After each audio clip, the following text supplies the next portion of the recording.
We have a motion that the closed meeting be closed and the board certifies that to the best of each member's knowledge, only public business matters lawfully exempted from open meeting to which this certification applies, and only such business matters as were identified in the motion concerning the closed meeting were heard, discussed, or considered. So moved. I have a motion and a second. Ms. Shuttleworth, would you please certify? Yes, ma'am.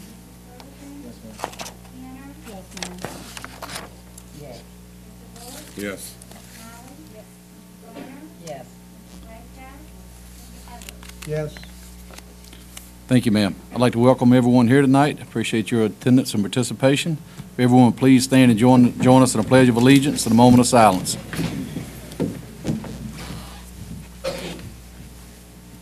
Allegiance to the flag of the United States of America and to the republic for which it stands, one nation, under God, indivisible, with liberty and justice for all.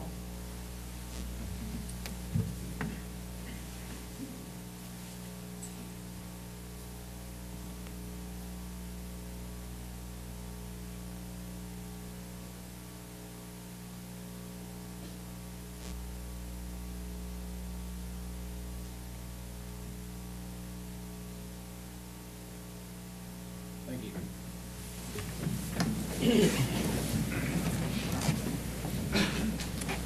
Ms. Alger, please, if you would come, I'm sorry, Dr. Keeler, if you would please, sir, come forward our senior recognitions.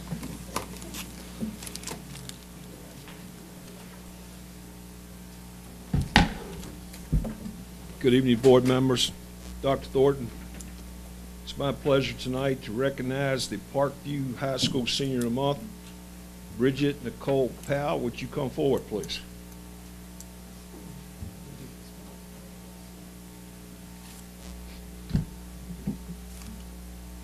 Bridget is an honor roll student, an active member of the yearbook staff.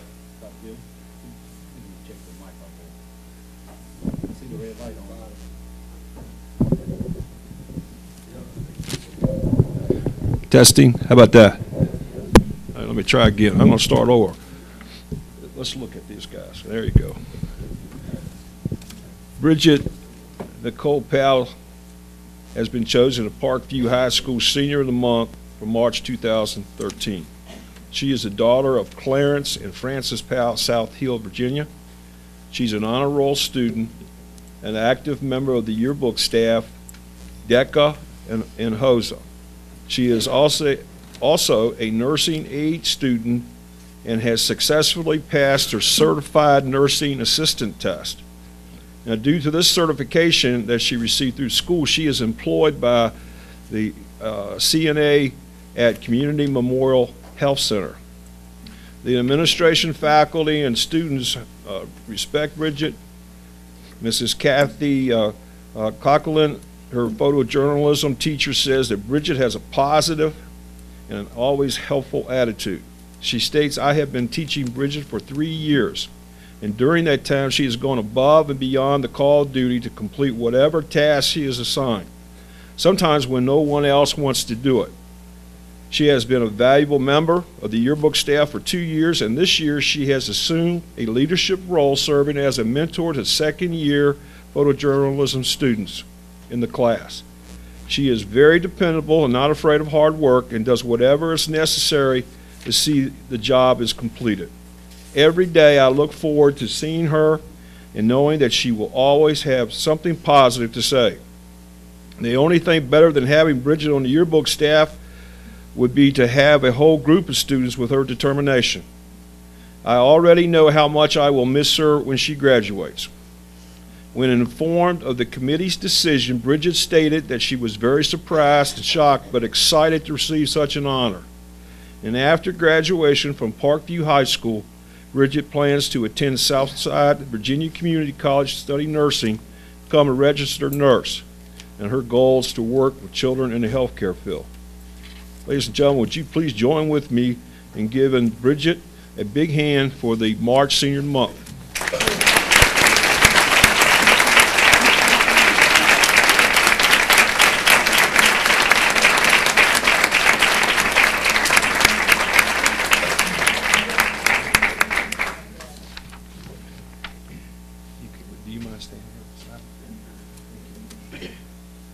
At this time, I would like to recognize Ms. Carmen Sturtevant. So glad to see you. Faculty and staff and administration of Bluestone High School is pleased to announce that Ms. Carmen Sturtevant is our March Senior of the Month. Carmen currently has a grade point average of 4.296 and strives to be the best in each of her classes. She is currently a member of the yearbook committee, ecology team, forensics team, academic bowl, beta club, captain of the volleyball team, captain of the basketball team, captain of the soccer team. Carmen was also a proud recipient of an academic jacket this fall. Dr. Joyce Hurt, Carmen's English teacher, stated, "Carmen is an example of everything that is right with young people. She does it all, and she does it all well. Most importantly, she works hard. She does not expect anything to be given to her freely, and her character is impeccable. She has never given me a reason to question her integrity. I would trust her with anything. Carmen has been accepted to the United States Naval Academy, and I am confident that she will excel there. She was one of the most impressive individuals I have worked with in my 24-year career, and I am a better person for having known her." That's quite a feat, isn't it? Wow. Mrs. Swain, Carmen's volleyball coach, noted, "Carmen is a model young lady who I have had the pleasure of teaching and coaching. She always strives to do her best in the classroom and on the court. She not only pushes herself, but she is also a role model for her peers. She also challenged me to become a better teacher and a better coach with her eagerness to learn. Carmen is very deserving of the Senior of the Month, and I can't wait to see how she is going to continue to influence others at the Naval Academy. In her spare time, Carmen enjoys baking, watching classic movies, and reading.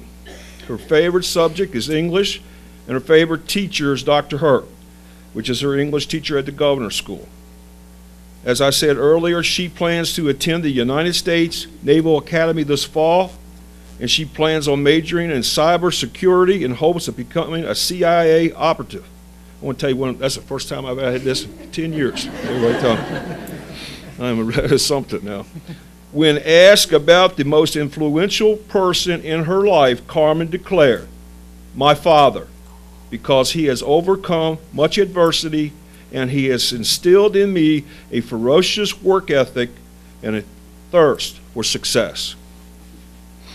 Carmen is the daughter of Dale and Dominique Sturtevant, and she resides with her parents in Chase City.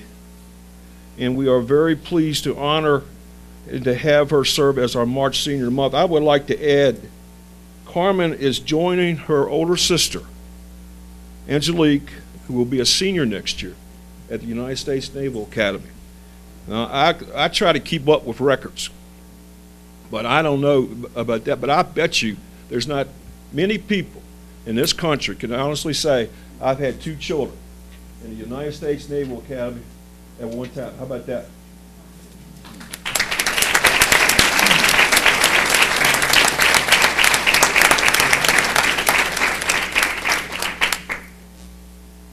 It's a great honor to have Carmen and have both these children with us tonight. And I asked you, and I tell you this every board meeting, mark your calendars for May 21st. Carmen and Bridget will be honored at the annual Senior of the Month banquet along with the rest of the seniors of the month. And they get an opportunity to also recognize the educator who had the most influence. It is, in my opinion, it's one of the best things we do here. Can we give another big round of applause for these 2 young ladies?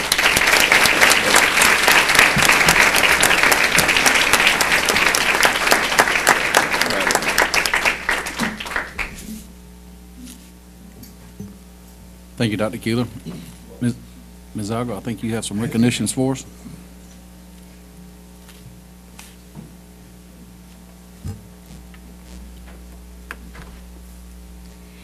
Good evening, Mr. Chairman, board members, Dr. Thornton, and student liaisons. It's my honor and my wonderful privilege to recognize staff and students for their outstanding accomplishments that bring pride to Mecklenburg County Public Schools. I'd like to begin with a band recognition. If Mr. Allgood is in the audience, would you please come forward at this time?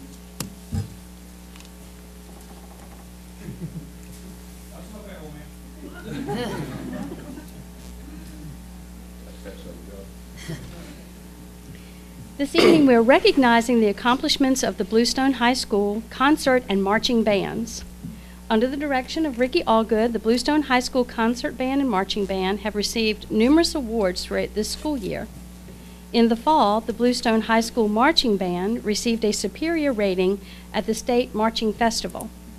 Most recently, the Bluestone High School Concert Band competed in the Virginia State Concert Festival, where they earned the highest possible rating of superior from each of the 4 judges at the event. The Bluestone High School Concert Band is now included in the All Virginia Band, which is comprised of an elite group of bands from across Virginia. Such accomplishments take much dedication and hard work, not only on the behalf of our director, but on the part of the students. And we appreciate all that you do, and you are very well deserved in this honor. Thank you so very much.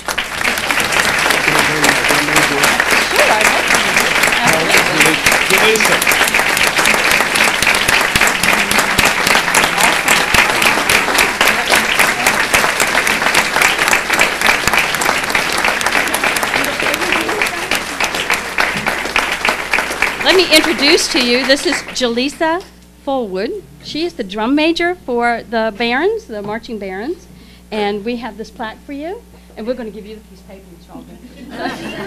Congratulations. This is why we got the awards. I just yell a lot. She's the one teaching. Congratulations. What a nice job.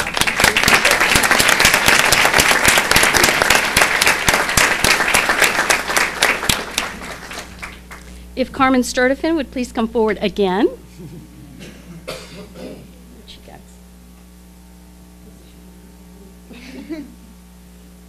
We're pleased and excited to recognize Carmen Sturdifin this evening for her outstanding accomplishments on Bluestone High School's volleyball team.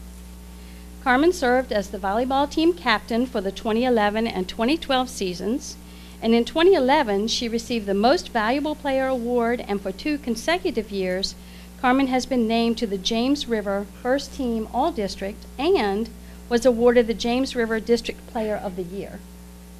This year, Carmen was named as the Region B Group A Player of the Year and earned the distinct honor of making the All-State second team in volleyball for 2012.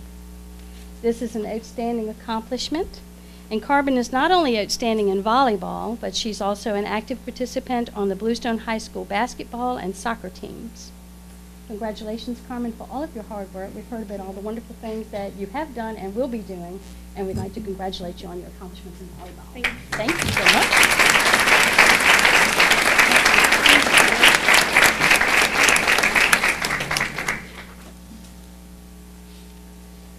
Our next recognition will be for the VSBA 2013 Spring Southern Regional Forum Art Contest, and if the following students would please come forward.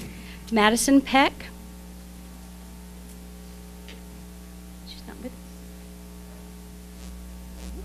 Charity Keneally. Oh my goodness. And Jimmy Velasquez.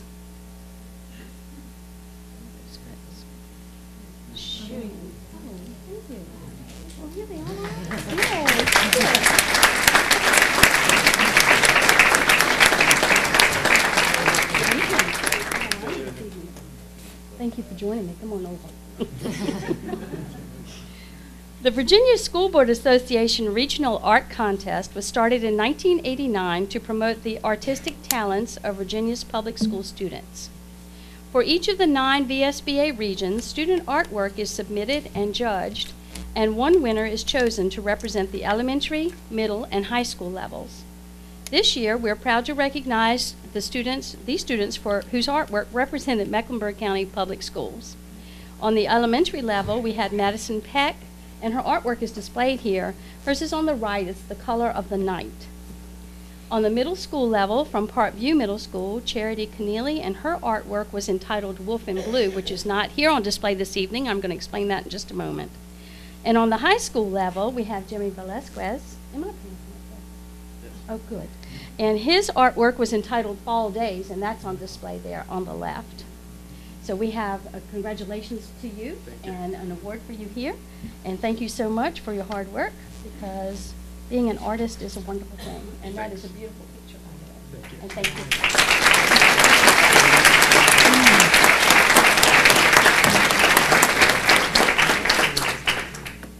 It was my understanding that Charity was going to be here this evening, and I'm just going to go ahead and announce that her artwork was selected as the VSBA middle school artwork, and maybe we will have her come to the next meeting. I thought Mr. Cherry was also going to be here for that presentation as well. That's quite an honor, and we did receive an award from the VSBA for her, and hopefully next month we'll be able to revisit that. So. Ms. Elga, Yes. her artwork was going to be displayed at the superintendent. That's correct. The Department of Education in Richmond. Between the VSBA office in Charlottesville and the Department of Education in Richmond is going to rotate for the rest of this school year. So that's quite an honor. So hopefully we'll revisit that, and she'll be able to join us next time. Ms. Olga, I know she's not here. Just so everyone understands, I think this is our first winner. And this is competing against every high school in our entire region, and she won first place in the entire region. For middle school. For middle school. That's correct. So quite an accomplishment. Yes, it is. They worked very hard. Very nice. Our next award is for Hunter Green. If he would please come forward at this time.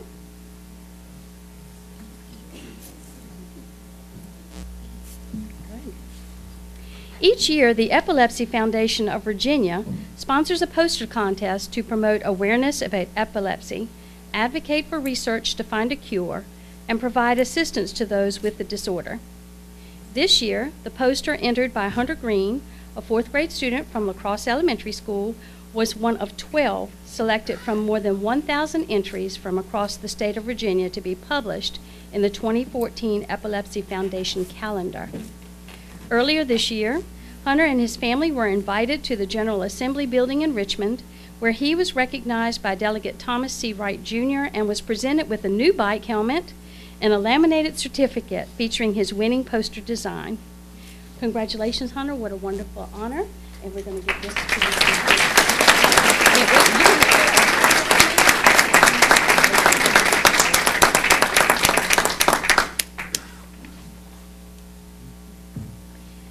Is Ms. Michelle Jones with us this evening?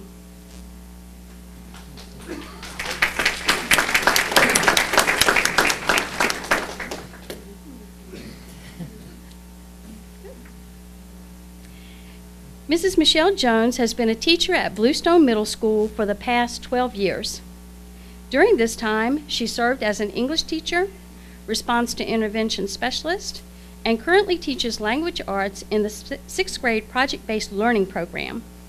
Through her experiences as a project-based learning teacher, Mrs. Jones states that she has been re-energized as a teacher because she is excited that her students have an opportunity for creativity and for taking control of their own learning, which she believes ultimately prepares them for a career and for life in general.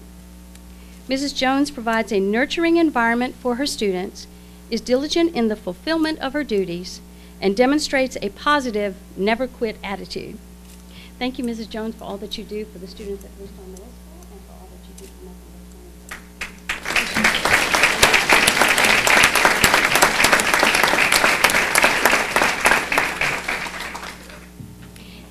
Is Mr. Chris Reed with us this evening?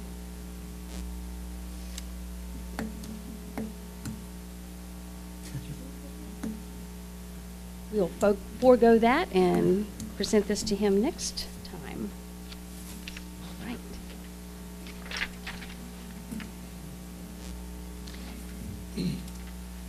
Last month, faculties at each school within the division selected one teacher in their building as the Teacher of the Year. The criteria for selection included the teacher's involvement in school, professional, civic, and/or extracurricular activities, but more importantly, The selection of the teacher focused on how the teacher encourages, motivates, and instills in his or her students a desire to learn and achieve, demonstrates a thorough knowledge of the subject matter taught, fosters cooperative relationships with colleagues and the community, and demonstrates outstanding leadership. Teachers selected for this honor are as follows, and would you please come forward as I call your name? From Chase City Elementary School, Angela Eckler.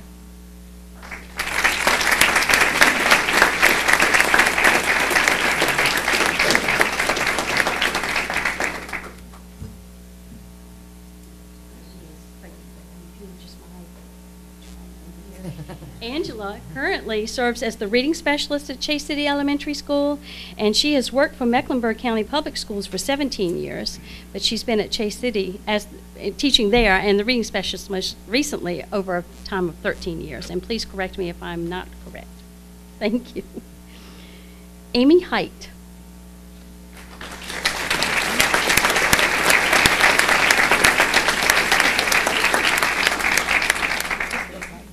Amy Height is the Teacher of the Year from Clarksville Elementary School.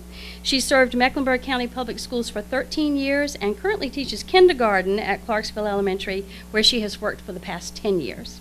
Congratulations.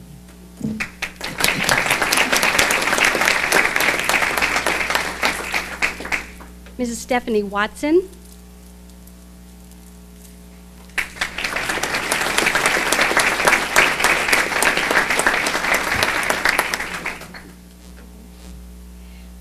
Don't go anywhere. I want you to stay right up here by me. Ms. Watson is the teacher at La Crosse Elementary School. She has been with the division for 4 years, and she currently teaches 2nd grade and has been there for 2 years. Congratulations, Ms. Watson.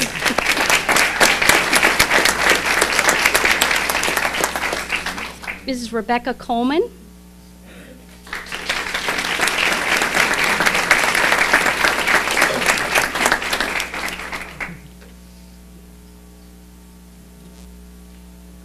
Ms. Coleman teaches at South Hill Elementary School. She served Mecklenburg County Public Schools for 36 years, and she currently teaches kindergarten at South Hill Elementary School and has been there for 5 years, so congratulations.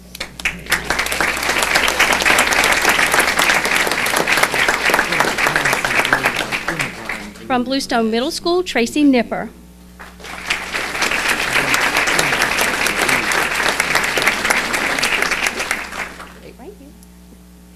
Mrs. Nipper has served Mecklenburg County Public Schools for 13 years, and she served all those years at Bluestone Middle School, and she currently teaches 7th grade science. So I got it right. Congratulations.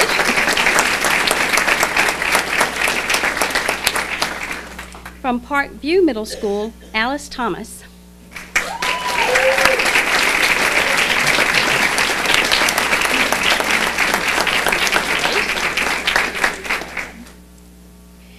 Mrs. Thomas has been teaching at Parkview Middle School for 32, actually she's been in Mecklenburg for 32 years and Parkview Middle School for 30 years. She teaches health and physical education, and congratulations, Ms. Thomas. Thank you.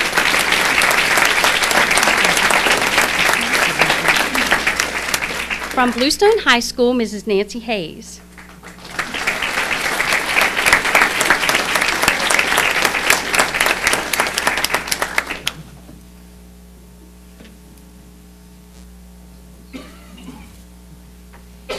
Mrs. Hayes has been serving Mecklenburg County Public Schools for 34 years and currently teaches mathematics at Bluestone High School, where she has worked for the past 9 years. Congratulations.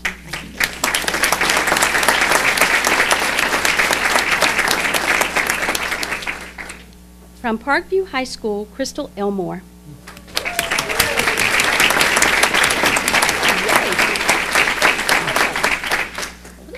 Ms. Elmore, I know. Ms. Elmore has spent the last 8 years with Mecklenburg County Public Schools, and she has served only at Parkview High School, and she's the business teacher there. And congratulations. Thank you.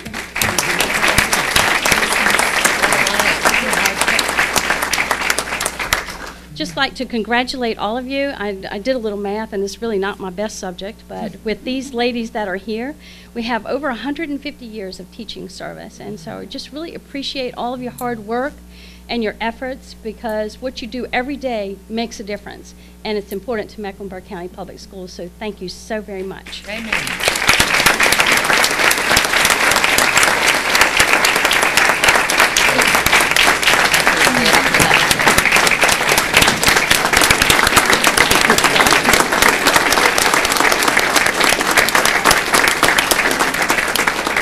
Thank you. They'll be excited to learn that within the next couple of weeks, we'll be doing interviews to select the Division Teacher of the Year who will compete on the regional level. And we'll keep you posted as we move forward.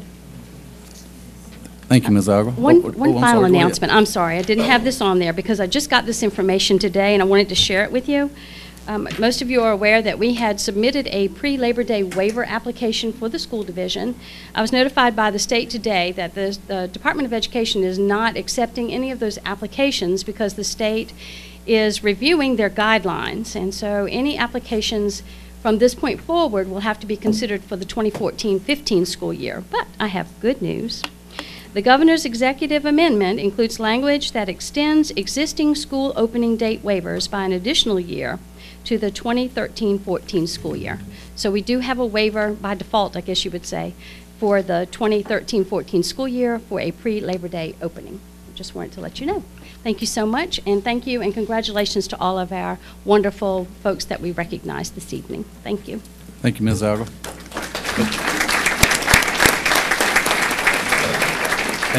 At this time, we're going to take a 5-10 minute recess here real quick. If everyone who got recognized would please come forward for a little quick meet and greet, we sure would appreciate it. Art. She's going to do an art thing with the... We're going to move on to agenda item number 7, our project-based learning, a presentation by our Bluestone Middle School students. Ms. Pitter? Good evening, school board members, chairman, and Dr. Thornton. We would like to share a video tonight of our students who bravely sat in your seats on March the 4th in front of about 90 educators from across Mecklenburg County Public Schools.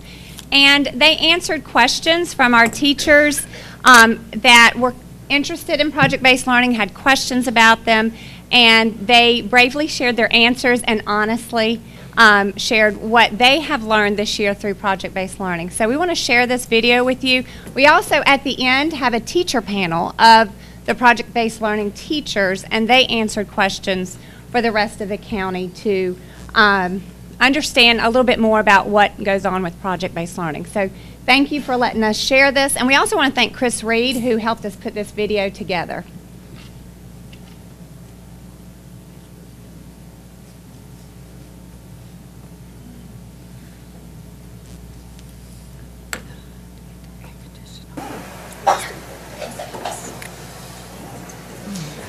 Well, it's not really going to cover everything. We cover what we do cover. We're experts at what we do. We can say we're experts at what we cover. The project helps us remember something. Like if we get proud of our projects and it's what we have fun doing it and we remember it. Like some teachers have little sayings or whatever to go along with it. But we have a whole project that we worked our butts off for and did all this work for it, and that's how we learn. I learned better hands-on, instead of just reading it out of a textbook and then having to do a worksheet, when at the same time, we get miniature projects and we get partners and stuff, and we have to create a timeline or a histogram about what we learned, and it's better to learn hands-on with the projects than just to do work. Most people would give their presentations and people would critique. And I think that helps you improve your projects on what you did wrong or what you can make better. Critiques are kind, specific, and helpful comments that you can give to people. You have to, if there's somebody needs to do something a little bit better, you have to be nice with it. You don't say that was really bad. You have to be but that was also good. That helps a lot. Some of the things we have presenting your project actually helps with stage fright, and it can help you in college because you probably have to present some stuff. Another thing that I would add is participation in the grade that you take. And we have rubrics of, for example, if you were to have a grade on a map that you were to be able to make, they would have rubrics of did you have color or did you have the right handwriting. And participation is a big part of the grade that you have because most people will be in groups, and that's the overall what you have in your grade if you have participation. One of my projects I did for English was a law enforcement. It took me like 12 tries because it kept falling apart. And so how did you solve it? What did you do? What did you use to get it done? I realized that I was using stuff that really doesn't hold together, like that was different pieces side to side, but just cut a chicken wire and fold it, like bend it. So what habit did you use? I'm just going to see if... Perseverance? Yes. Is it okay to fail? Did we get things right the first time in PBL? Can you talk about that more? Like, for this time set, we had to write a poem, and my first draft poem wasn't that long and it wasn't that good, so I did a second and third draft, and my third draft is better than my first draft, because we kept trying, and we got some critiques. Where did you post your Where I'm From poem? On my big campus. And then what happened after that? What was the process? Kind of explain to them. Like, you would go post it in a discussion board, and then your classmates will critique on it, and so you can read their critiques and then go on and make it better. At the end of some projects, we'll write either a couple of paragraphs or 5 paragraphs, or sometimes just 1 paragraph of a reflection writing about the project and what we did and what we could do better. I just like the teachers that are in PBL because they're so nice. Relationships, I guess. Friends. In Miss Sheffield's class is the funnest and the most enjoyable. It all starts at home. I just think, like Miss Sheffield's, most of the teachers did just understand us, and everybody, even the kids and teachers, they all have positive influences on each other. Making me like school for the first time in my life. I really like our projects. Fun and exciting. We cover all of the standards. We're covering every single SOL required for our course. That's not going to change. We follow the same pacing guide that all of you do. We just incorporate multiple standards into one big project. Well, since I recently just graduated from college and I graduated from Parkview Senior High in 2007, I noticed how, yes, I got an excellent education here. It was, I had wonderful, wonderful teachers. I see many of them in this room today who made a difference in my life. But, however, was I fully prepared for college? No way. Did I have to go to a tutoring session twice a week? You better believe it. Twice a week on writing skills. I had to get some math backup skills, and that's not because of the teachers that I had, not at all, because you guys are extraordinary. But I think it was truly because, I don't know if it was not as much hands-on as it is now. And once I actually got to become active in my college classes and active in the tutoring sessions, that's when I started to remember my writing skills, and that's when I started to remember the math skills. So I definitely feel that this is going to help the students become prepared for college, and if anything, give them the self-confidence to know that they can do it, or that they can go and ask for help. I mean, that's the biggest thing. When you're having a hard time, these kids know that they can raise their hand and we're right there to support them. And that's what you want the children to feel when they go off to college. I guess just, if you're not completely sold on the idea of having to do project-based learning next year, go ahead and challenge yourself. If you're going to sit down and watch The Bachelor, sit down on your laptop and check out High High's website. Really look into some of the teachers' digital portfolios. Look and see what, sorry, that was for you, Lynn.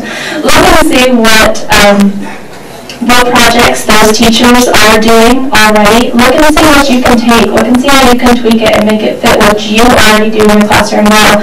You're going to see so much positive, awesome projects through that website that there's no way that you're not going to want to do this. It's amazing. And really, you have to put the time and the effort into it. And if you, like Sarah said, go into it with a positive outlook, do the research yourself. Check out those videos online, which you can see what project-based learning is, what it isn't. You can see projects, you can see student work, tons of resources through their website. And just sell it to yourself, because it's really great.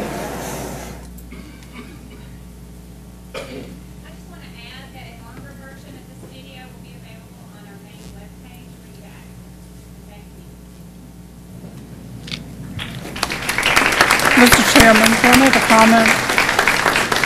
Yes, ma'am. Yes, ma'am.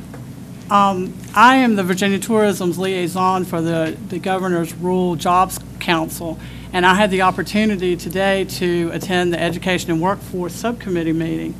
And I was sitting there listening to all of the things the ideas that they're coming up with to help bridge the gaps in education and workforce and how we can do better.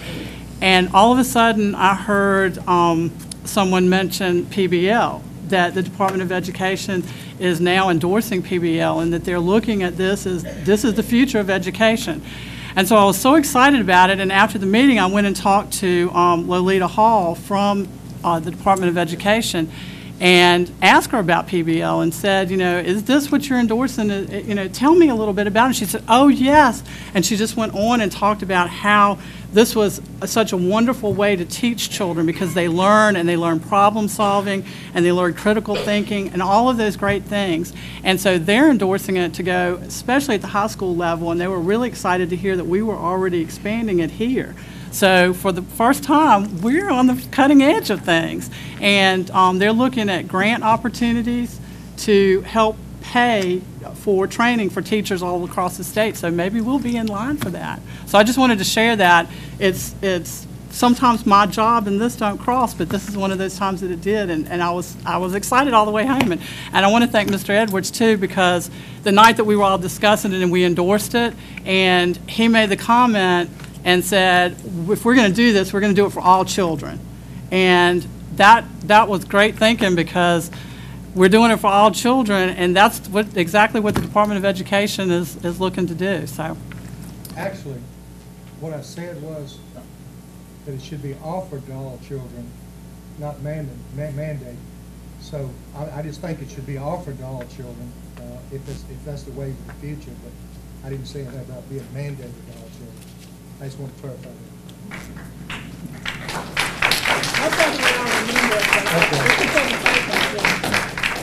Good. Push your button next time. They can hear me. Okay. Making sure. Thank you, Ms. Pittard. Thank you, Bluestone Middle School students. We're going to move on to subject B, our math help with Ms. Kinker and Mr. Reed.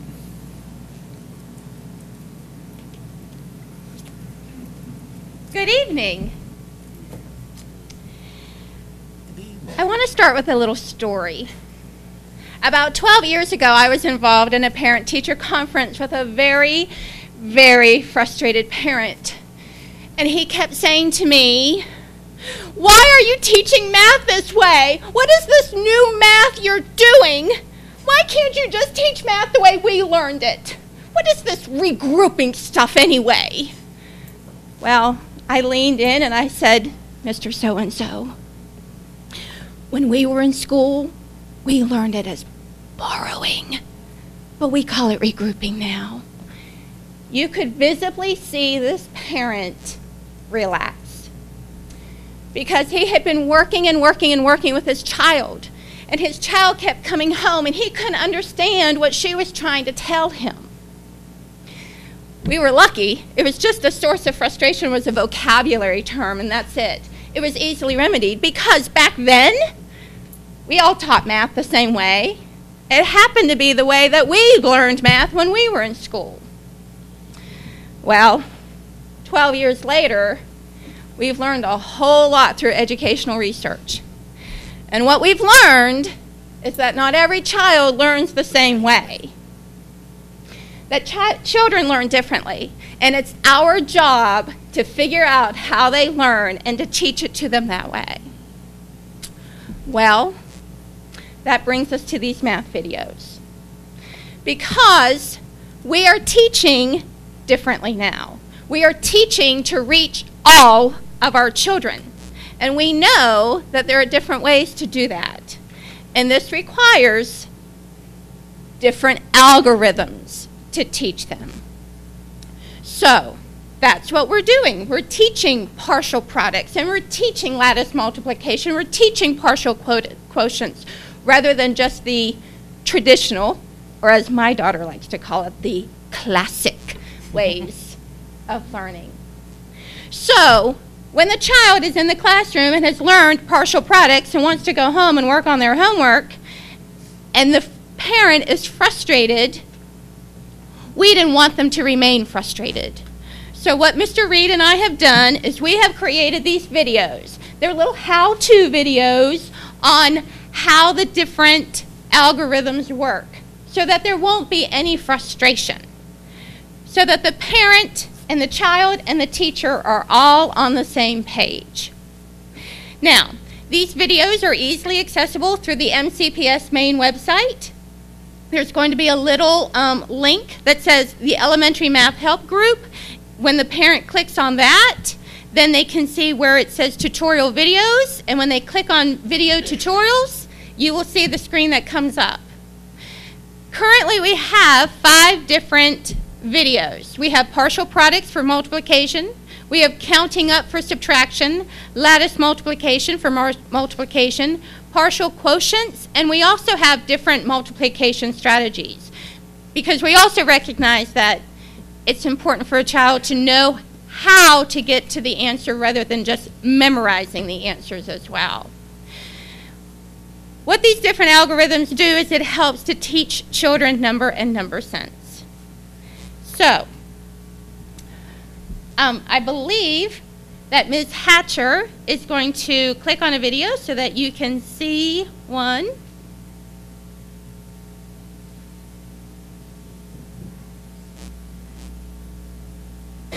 Today we're going to be showing you the partial products algorithm.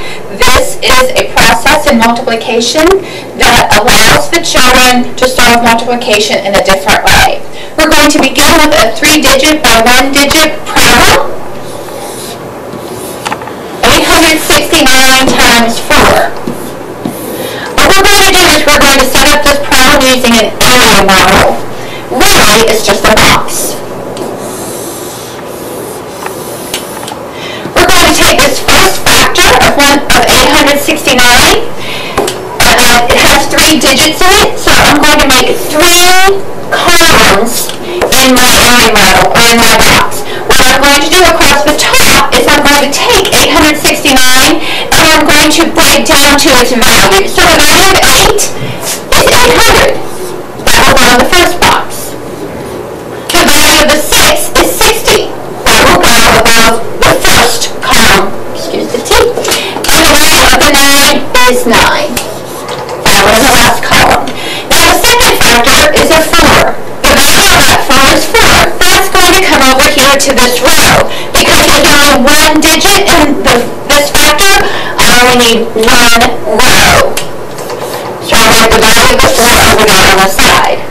Now what I'm going to do is I'm going to multiply the first column by this row. 800 times 4, to help the child, I know that 8 times 4 is 42. And then I'm going to add my 2 zeros for the hundreds. So that I know that 800 times 4 is 3,200. Now I'm going to take my second column times my first row. 60 times 4. Again, 6 times 4 is 24. I'm going to add my 0 for the tens. 240. And finally, my third column times my row. 9 times 4 is 46. You will see that we have the addition sign columns to show that 800 plus 60 plus 9 was equal 869. So what I'm going to do with these three numbers is I'm going to add those together as well. I have 3,200 plus 240 plus 36. I'm going to add these all together. In my lowest column, 0 plus 0 plus 6 is 6. In my tens column, 40 plus 30 equals 70. Please notice that I did not say 4 plus 3 because these are in the tens column, so when I got 4 is actually 4 tens or 40. Well, 40 plus 30 is 70. 200 plus 200 is 400. And 3,000 plus 0 is 3,000. One of the important things to remember in doing partial products using the AMO is that all the numbers, when you add them, need to be lined up. An important tool that you can use to help your child is to use grid paper, so that will help the child to remember to line up the numbers in the columns that they need to be in for the correct place value. So our answer here is 3,476. Now I want to show you what it would look like if we did a 2-digit by 2-digit problem, so that you know how to set up a box. Let's do 22 times 24. I'm going to set up my AMO for my box. This has 2 digits, so I need 2 columns. 22, the value of 22 is 20 plus 2. And then this factor also has 2 digits, so I need to make sure that I have 2 rows. So I'm going to divide that into 2 rows. And the value of 24 is 20 plus 4. Now, I'm going to multiply. I'm going to multiply my first column by my first row. 2 times 2 is 4. But I have 2 zeros, so I need to add 2 zeros. So that really 20 times 20 is 400. Now I'm going to take my second column and multiply it times my first row and put the answer right here. Again, 2 times 2 is 4 with 1 zero for 40. Well, another way to think about this is 2 groups of 20 is 40. Now, I'm going to take my first column again, and this time I'm going to multiply it times my second row. So 20 times 40, or 4 groups of 20, is 80. And 2 times 4 is 8. Again, I'm going to take all 4 of these numbers and add them together. So I have 400 plus 40 plus 80 plus 8. Now, if it helps your child, they can check off when we write down those numbers. So they'll make sure they include all of those numbers. 0 plus 0 plus 0 plus 8 is 8. 40 plus 80 would be 120. I'm going to write down that 2 and regroup that 100 to the hundreds place. 100 plus 400 is 500. So now I know that 22 times 24 equals 528. Partial products is an excellent tool to help lay the foundation for the children when they get to middle school. It will help them with the distributive property, and it will help them in algebra. So if your child is so inclined to use this algorithm, now you know how you can help them. Thank you. So certainly our goal in creating these videos was to ease any parent frustration, but it's ultimately to help our children be successful and grow their love of math. Thank you.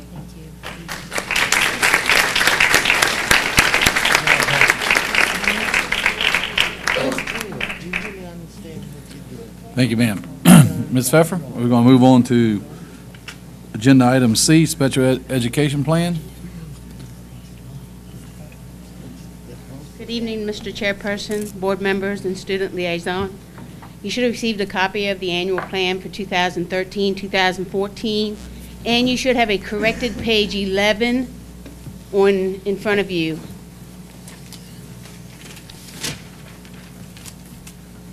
If you look at pages numbers 1 through 6, this is the superintendent certification and the assurance statements that we are all following special education regulations, federal and state regulations. Page 6 just states that we have no barriers to the identification of students for disabilities. Page 7 is the jail agreement. We have updated this due to the new satellite jail and the regional jail in the Meherrin River Regional Jail. Brunswick County has to cover that jail, so we have to cover the satellite jail that's in Mecklenburg County. So a new agreement has been signed. Page 8 is the statement of activities indicating that the 2012-2013 plan was followed, and we have a multitude of activities such as staff development, Special Olympics, students attended PERT. We still provide FAP services for students that have emotional needs. Page 10 is the 611 funds we use for salaries, and page 11 is the actual funds that we received this year from DOE. We will not get our new awards until July 2013, and you will notice that each award has the set-asides. We have to set aside a certain amount of money to serve students in the private school sector. Page 13 is the 619 funds. We use those for salaries, and page 14 is the amount we get for early childhood special education services. Any questions? Anyone has any questions? Thank you, Ms. Pfeffer. Appreciate it.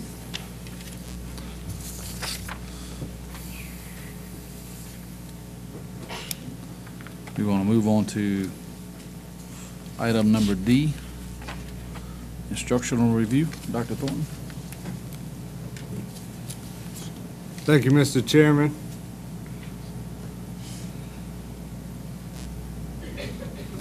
On the screen is a report that you have seen previously, done in March of 2011.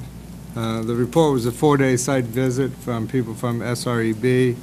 During that time, they conducted 71 surveys in our middle and high school, and also visited over 145 classroom observations during that time period. The report was done to see where we were educationally and see where we might need to go in the future. And so that was the intent of the report back in the spring of 2011. Turn the next page. The background information.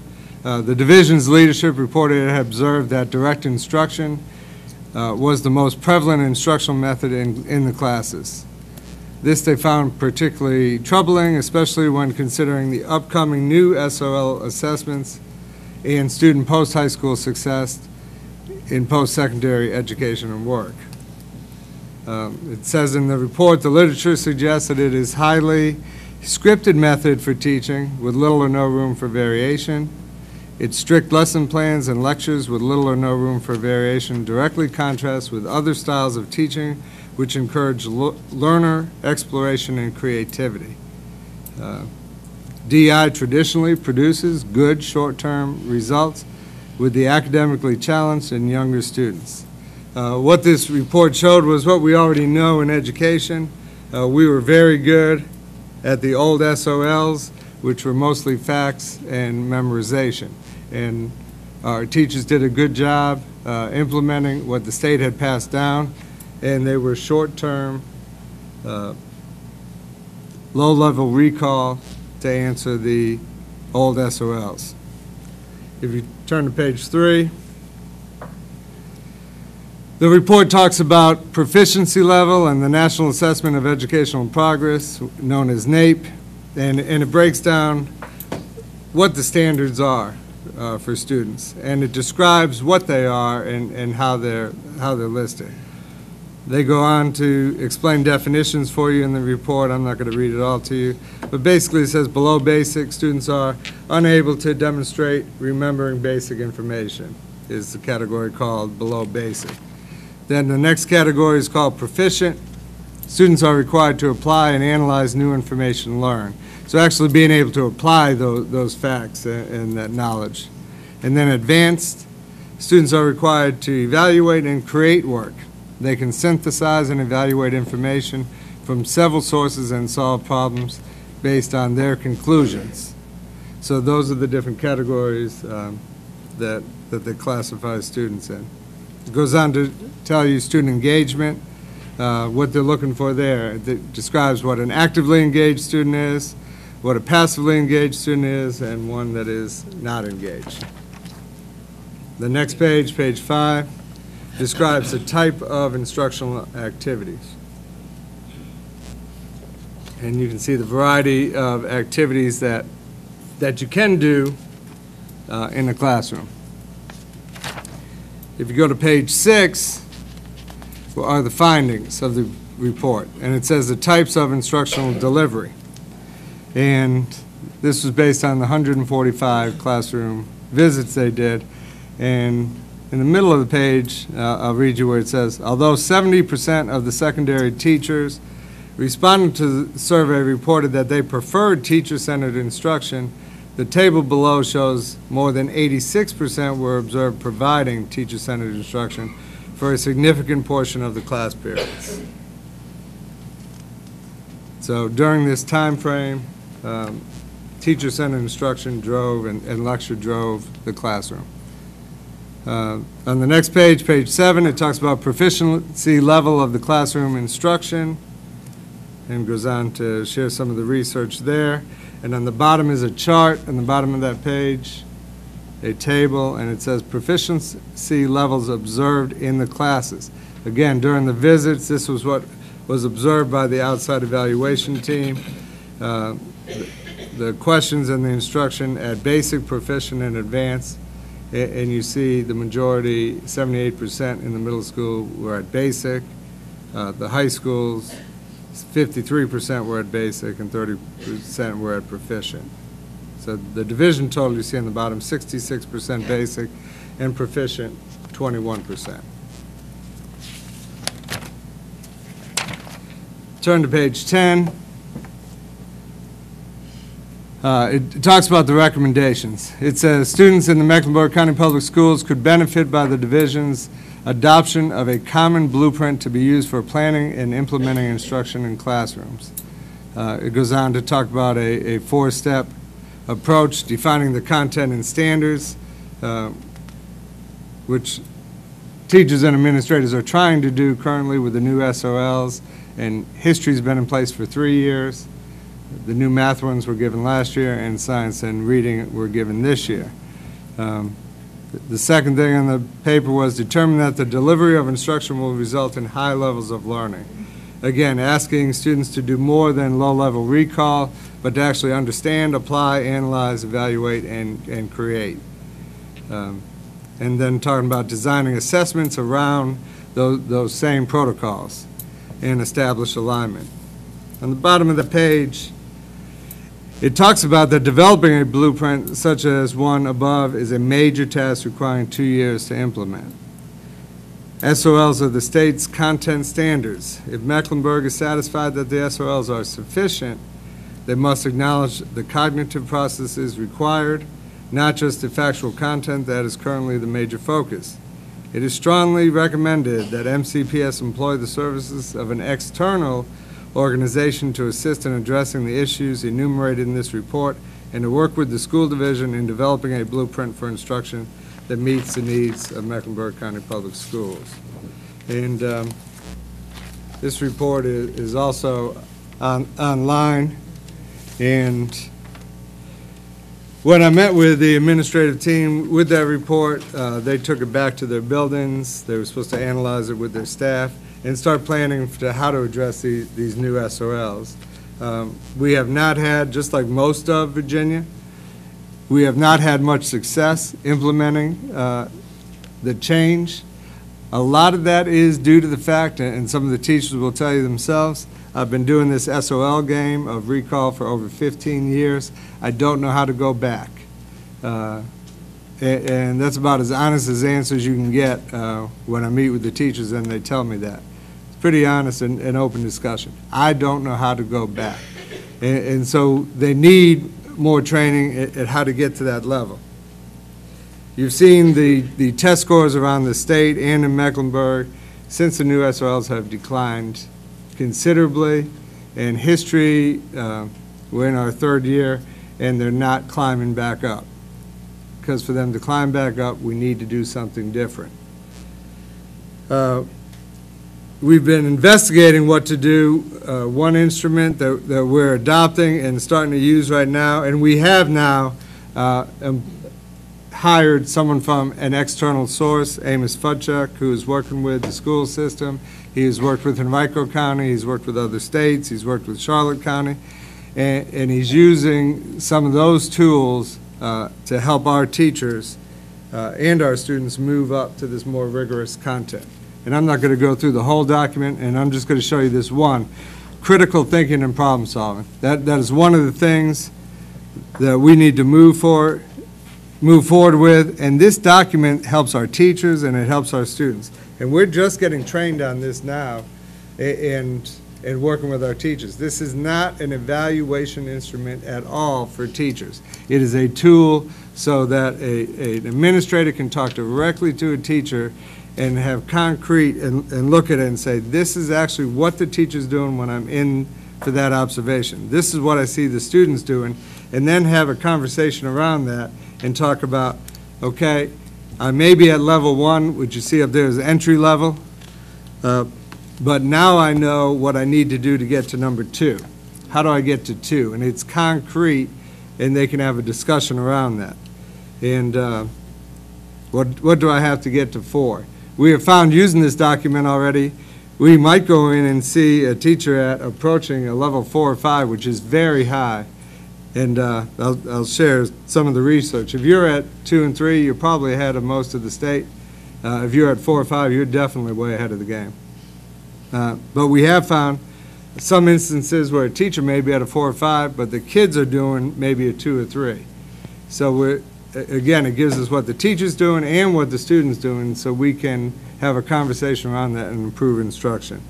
This has been used by Charlotte County. They stole the instrument from Henrico County and modified it, and we're modifying it to meet our needs at Mecklenburg County. And I will say on that, we have gone and looked at Charlotte County for a very good reason.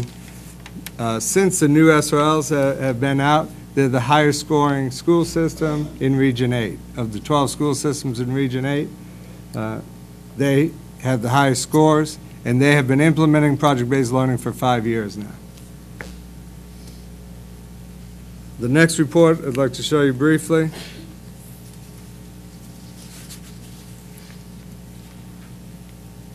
is Tipsy from Henrico County, and that's where the Charlotte document was made. And the areas that they're looking at in the classroom are research and information, communication and collaboration, critical thinking and problem solving, and creativity and innovation. The same things we're looking at pushing our students towards. And the reason I'm showing this to you again, all these decisions that are being made by a team of educators is based on extensive research and data collection. The names on that report, it just says teacher, because we're protecting the teachers' names from Henrico County, where this report came from. And if you look at the graphs,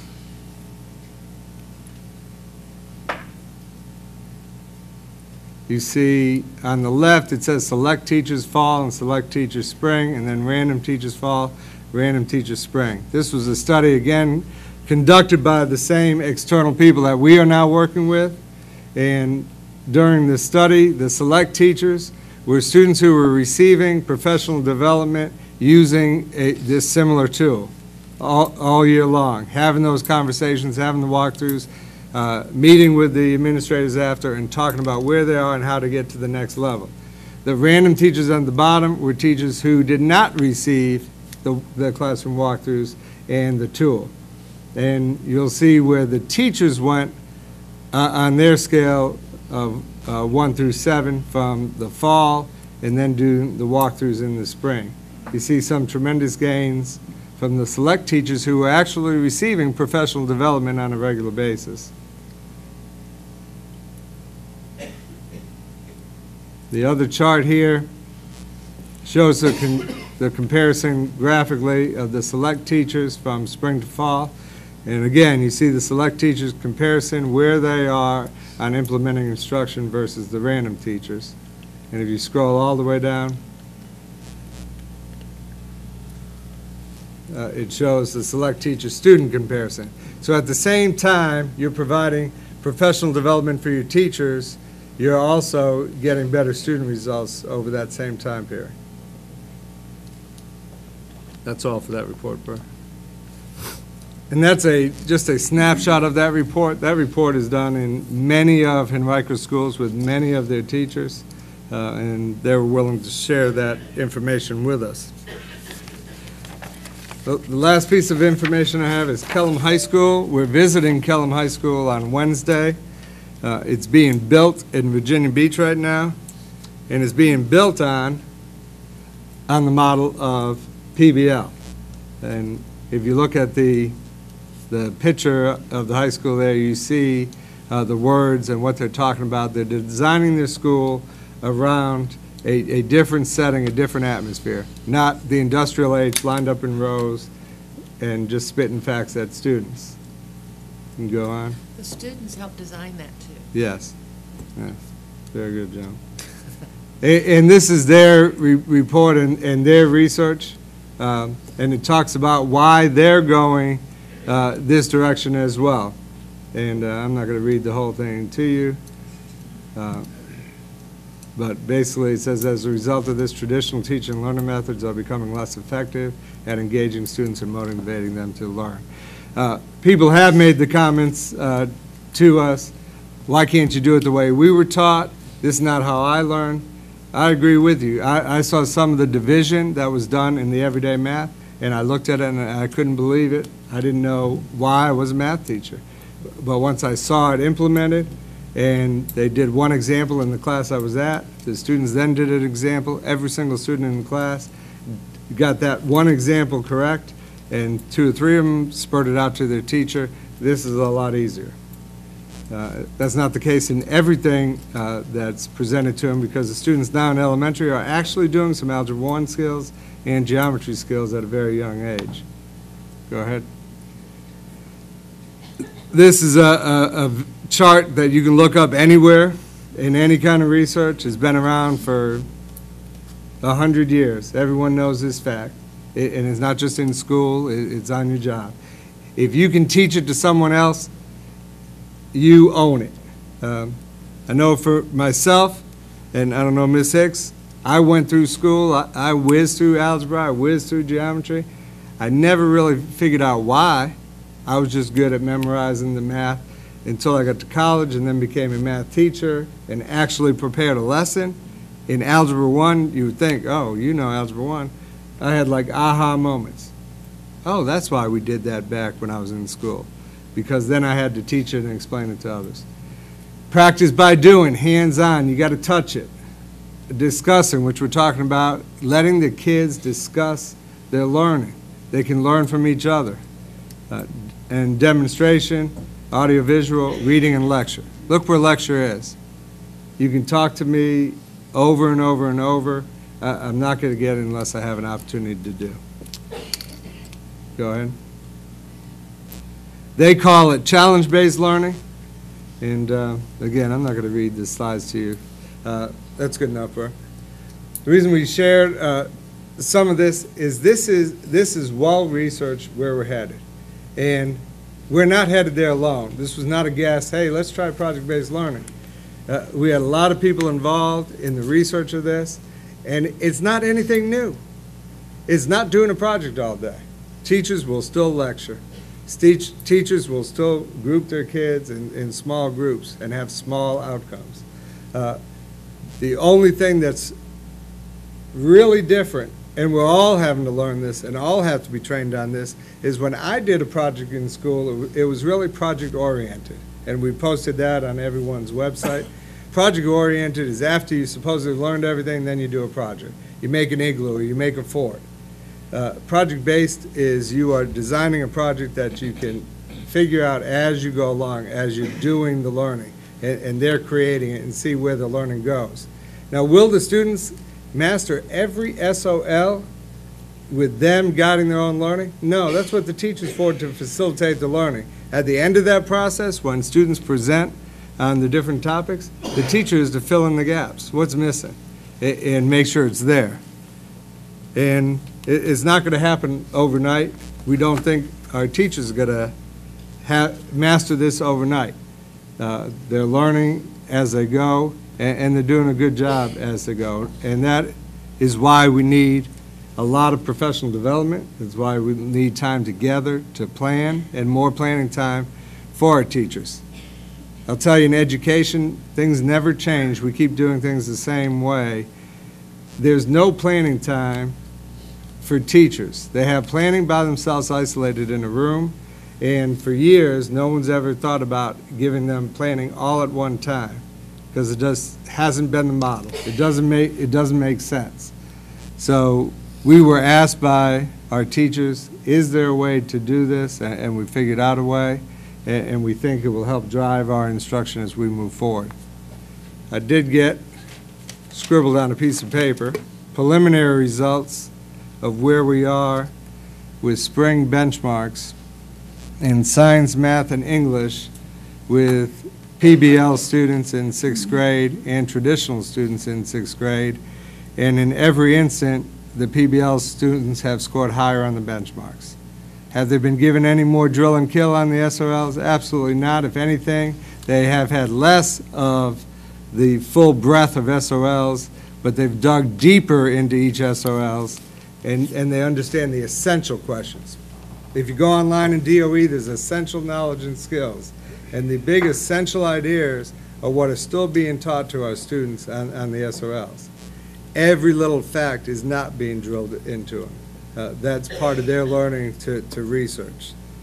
So that's where we are right now. We're excited about the expansion. We're excited about adding Dr. Hackney to our team, who has been doing this for 5 years in Charlotte County.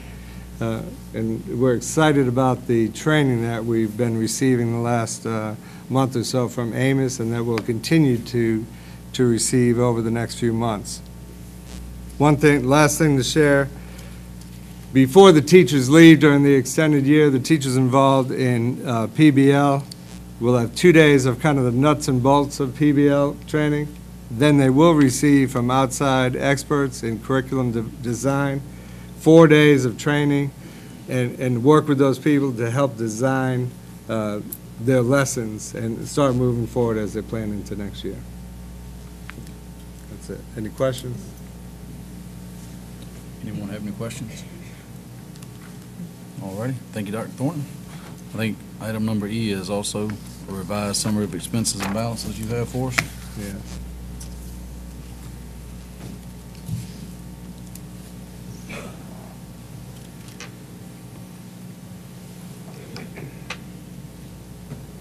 This is a revised budget for next year, and by category.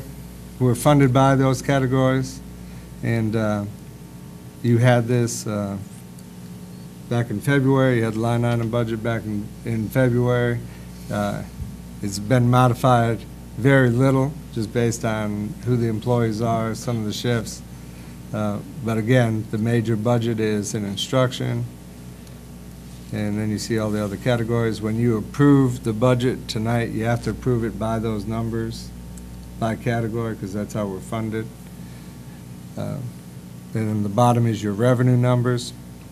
And I just want to remind you what we're asking, if you approve the budget tonight, is you are asking the Board of Supervisors for $220,000 for the new bus lease. You're asking for $124,000 in paving.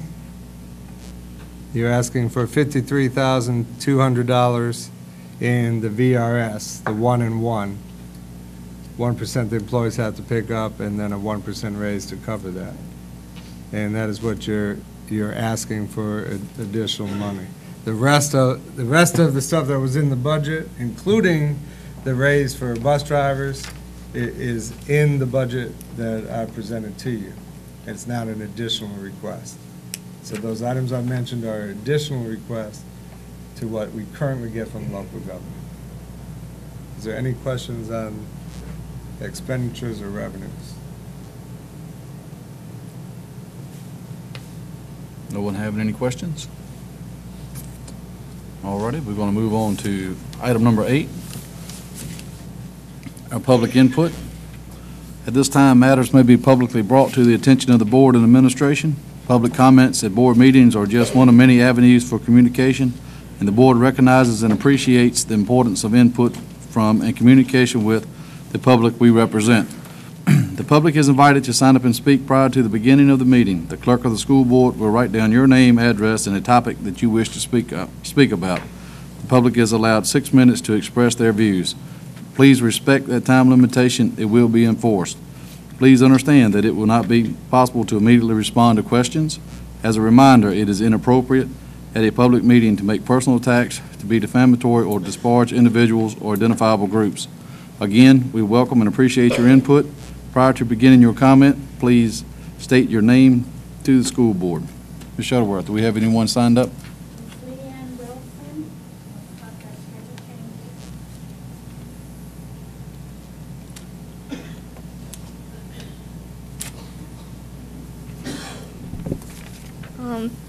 Good evening. My name is Leanne Wilson, and I'm a sophomore at Parkview High School.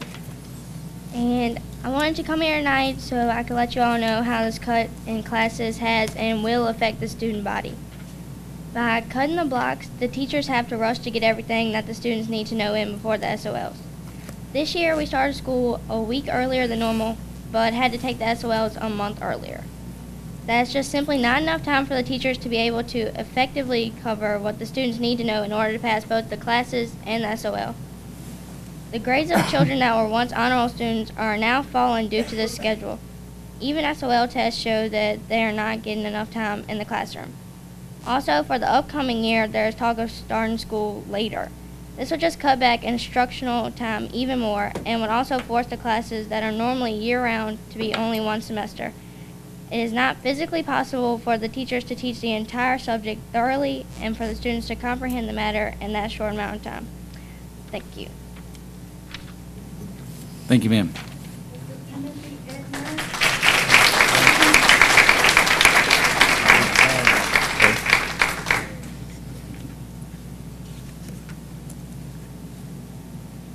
Good evening, Mr. Chairman.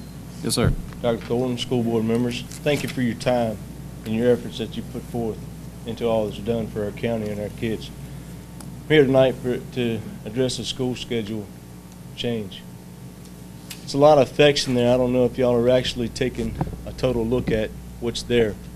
The effect on the students, the effect on their curricular activities, and what's there. I do ask that you please take a close look at what's there before you make this assessment. New policy changes, the effects it has on their hours in school and their hours after school, their extracurricular activities after school. My daughter today presented me with this: Dad, if we go to school an extra half hour in the day, that's going to put me getting home at 9:30 at night from my dance classes, which she takes every year and has since she was 4 years old. She's now a 6th grader and will be a 7th grader next year. She addressed that issue to me in concern so I could share it with y'all as a student.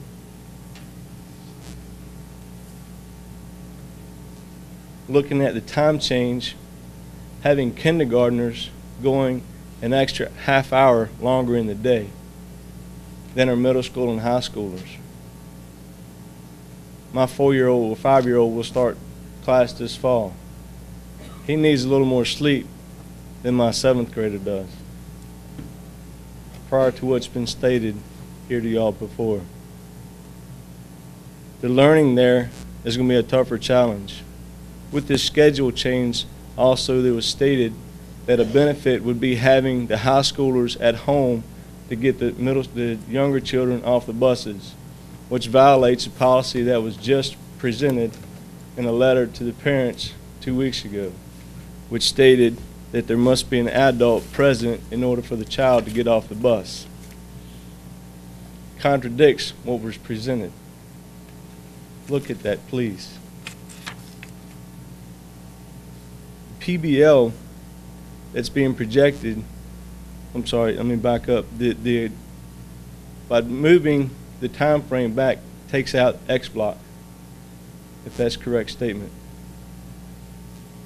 which band is a part of X block. How is that going to be addressed and issued? There are concerns with the teachers as well as the students in that aspect. Band is a vital part of our students, as we've seen tonight with the challenges from Bluestone. Kudos out to them for their achievements in that area. Time frame this year has been cut from the band process in middle school. I know of because my child is a part of it. Look at that in all aspects. See the achievements that these children have done with what's been going on in years before we look to change. Change is good, and I embrace the change as long as it's bettering our children. Not at the sacrifice of our children now either. Looking at the changes coming on, are we sacrificing our children now by furthering change before educating our teachers in doing so? Each one of our teachers, as y'all have had your education prior to learning, prior to being involved in it.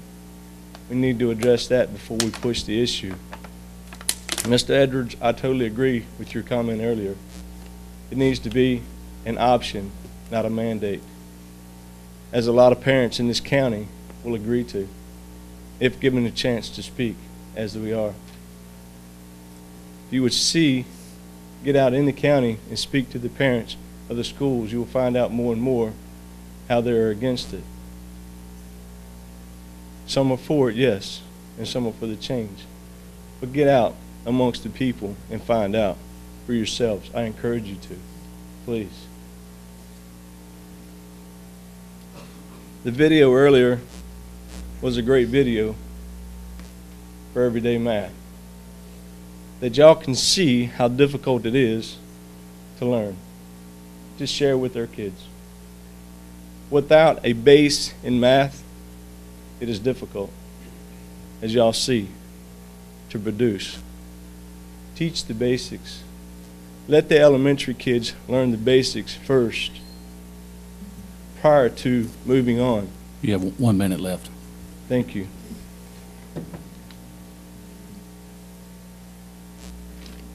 Touch that one. In the schedule change also, Algebra 1 is being looked at as taken away from our high school students. It's not taught. The students that are in middle school who are not ready for algebra will be sacrificed in that aspect. How will this affect their diploma status if it's not being done? Pushing PBL in the classroom is not going to teach them algebra, basically, when they need to learn the basics in that aspect. My child this year, I feel, who is in PBL, has been sacrificed in her learnings this year. Her education, I feel personally, has not been furthered through the school system. It's more home-based learning than what's being done in that classroom. Thank you. Y'all have a blessed evening.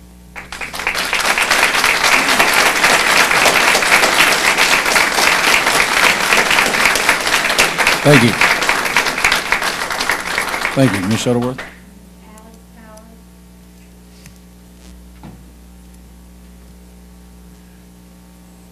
How you doing, ma'am? Good evening. Good evening.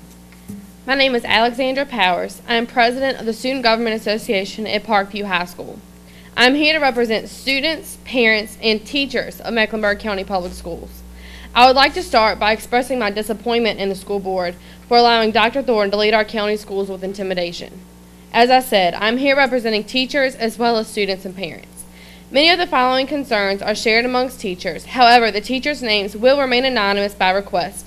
They feel their jobs would be threatened for speaking publicly against Thornton and his policies, as it is well known that certain teachers and staff have already been demoted or terminated for doing so. It is my duty as president of the Student Government Association, as well as a student at Parkview High School, to consider the changes that are being proposed in our county and the effects those alterations will have on current and future students. These changes could negatively affect our county, and they have been proposed without consideration for students, parents, and teachers' concerns. The proposed changes will affect the school schedule, the way classes are taught, and the class options available to students. More importantly, the proposed ideas would likely lower scores and class grades. Recently, I posted what was intended to be a petition on Facebook. It includes many of the ideas listed above. The next day, I was called into the office at school for a meeting about this petition. I personally believe this petition was a request made by our superintendent. However, that is not factual. Fortunately, I do not work for the county. I was informed that certain parts of the petition were not factual. To address that, I did say that proposals will lead to the loss of electives, when I only had concerns that certain electives may no longer be offered. I should have said the proposals will likely lead to the loss of electives, and for that, and only that, I will apologize. Dr. Thornton is also proposing that the school schedule change from an 8-block year to a 7-block year. This seems to require certain classes such as calculus, pre-calculus, and physics that are normally year-long courses to be shortened to only half a year. As a student taking these classes, I know they are difficult, rigorous, and require a large amount of time and effort. I can only imagine the level of stress that not only the students taking these courses, but the teachers that are teaching these courses will experience by changing the classes to half a year. In addition to my personal statement, I would like to present the SOL pass rates as taken from the 2011-2012 Superintendent's Annual Report. This report shows that the average SOL pass rates are as follows. For math in elementary, middle, and high schools is 59%, 49.5%, and 57.5%. For elementary schools, in history, 91.75%, middle schools, 86.5%, and high schools, 77.5%. In English, elementary schools, 88%, middle schools, 87.5%, and high schools, 95.5%. By looking at these scores, it is clear that math is not the strongest subject for a large percentage of students in this county, yet the proposed plan threatens to reduce the amount of class time for pre-calculus and calculus by half. The SOL scores for high school show that many students may be going into these calculus courses unprepared, and once taking these classes will have less time to study a large amount of material. These courses will likely end up being below par.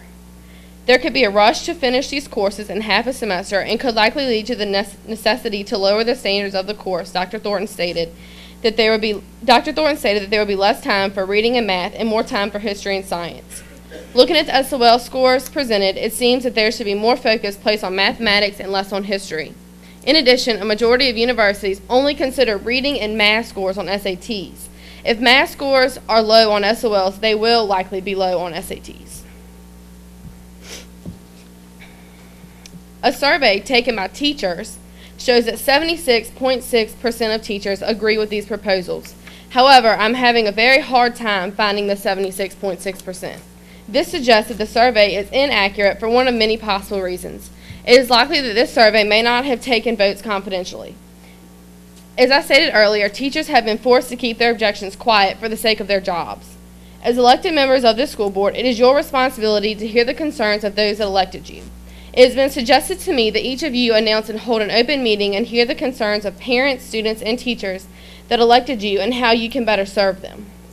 I would also suggest that you defend the teachers who raise objections to Dr. Thornton's proposals and ideas. Many of them have been working for this county much longer than Dr. Thornton. They have made large sacrifices and dedicated much time to parents and students in this county. So naturally, they are much more familiar with the needs of our county schools, and their opinions should be taken seriously. You were the ones responsible for hiring the current superintendent, therefore you are held responsible for his choices concerning school-related decisions and appointments. If teachers' jobs are in danger for exercising their First Amendment rights, then the jobs of those who are meant to listen to them should also be in danger. I'm now going to pass this over to Clinton Witten. Thank you.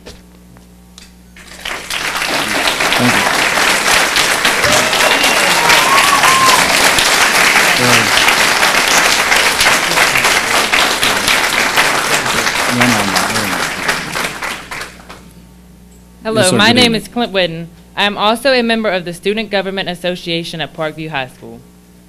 Vocational classes directly correlate to employment and are as important as academics to students whose strengths are more tactile. The 7-block year plan will likely eliminate some elective classes from this curriculum. One program, along with others, that could be negatively affected by this change is the band program. Band must be consistent throughout high school for maximum quality. Many question why I see a threat to the band program, and the proposal set forth would shorten days, lower the number of classes a student takes by 4 throughout their high school careers, and intends to include 60 hours of college credit. The superintendent is negatively trying to put more books on a smaller bookshelf. The only way for this to work is to take the unnecessary books off the shelf. What concerns me and many others is what the superintendent's definition of unnecessary might be. In regards to Thornton's project-based learning plan, projects should be incorporated in class. Some projects provide opportunities for students to express themselves uniquely, and others teach students the importance of collaboration. However, classes should not be dominated by projects. First off, projects are, more often than not, an easy A. Secondly, with respect to the group projects, the final product result represents group effort rather than individual effort. Coherently, a test or quiz will represent the knowledge of an individual student. Thirdly, many projects will be based on a teacher's opinion of the work done. Finally, traditional colleges will not be project-based. I would also like to make the common coherence among teachers towards project-based learning, and that these projects will detract from instructional time. One teacher has said to me in confidence, these projects do not allow for a wide range of knowledge and will make adherence to the curriculum framework and pacing guides difficult. Dr. Thornton has proposed many changes that will likely affect students, parents, and teachers in Mecklenburg County, with little consideration for contrary opinions or ideas. The proposed changes will affect the school schedule, instructional delivery methods, and the available classes students may take. The overall goal of this grade school is to prepare students for a higher education and or life beyond school. Sleeping in, project-based learning, and the elimination of classes that students have a passion for is setting students up for failure. Thank you for your time and attention. We hope you will consider all that we have said, and we implore you to think twice before supporting Dr. Thornton's proposals, as they are likely to be detrimental to Mecklenburg County schools. Thank you.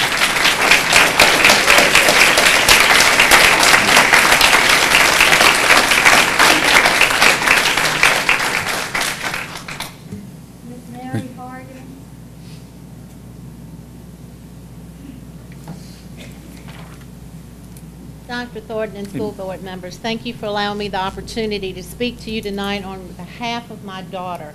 She was here on school break from college, and she wanted me to please read this letter to you. Good evening. I wish to apologize in advance for my absence tonight, but due to the college schedule, I am back at school. My name is JoBeth Harden, and I am a recent graduate of Parkview High School. I debated long and hard about my decision of writing this letter since I am not a current Mecklenburg County public school student, but I was once told by a teacher, if things are not being run the way you think they should be run, you should stand up for what you believe in and let your voice be heard. So I think it is important to have a student perspective on the situation, not just a current student, but as an alumni having insight on really matters as a student preparing for college. Throughout high school, everything was centered around college prep.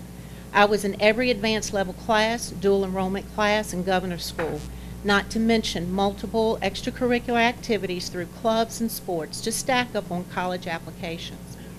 Throughout the pressures of academic excellence, students are forced to eliminate electives to keep up their competitive advantage.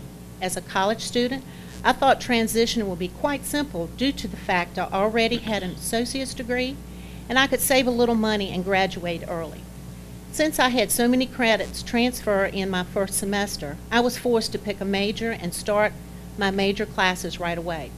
I like to think I know what I want to do, but when it comes right down to it, I'm just like any other 19-year-old and have no idea what career is most suiting. I have decided to double major due to the fact I have so many credits, and because I'm still not sure what I want to do with my life, I have changed my second major twice in my first year. After speaking with the advisors with different departments, they still do not believe me when I say I have so many credits and always question whether or not I'm a transfer student. High schools are under the assumption they have to offer many dual enrollment classes and credits to get students into college. But in actuality, colleges and universities don't know what to do with students coming in as freshmen with multiple amounts of transfer credits. Many schools don't even accept dual enrollment as a transfer credit, and students are forced to take classes over for core requirements. Since I was considered a junior my first year of college, I was taking junior and senior level courses. The course load was not the issue. However, my only complaint was I was not able to be acquainted with many other freshman students. Please do not confuse this letter with Mecklenburg County Public Schools not preparing me for college, because this is not the case. I was fully prepared and very content with my education at Parkview High School. However, I do not want the strive for competitive advantage in college prep courses to be obsessive and overpower the electives that are just as important as academic classes. The very first question my mom asked when I came home from break was what I missed the most. After thinking a moment, I quickly answered, home-cooked meals and band.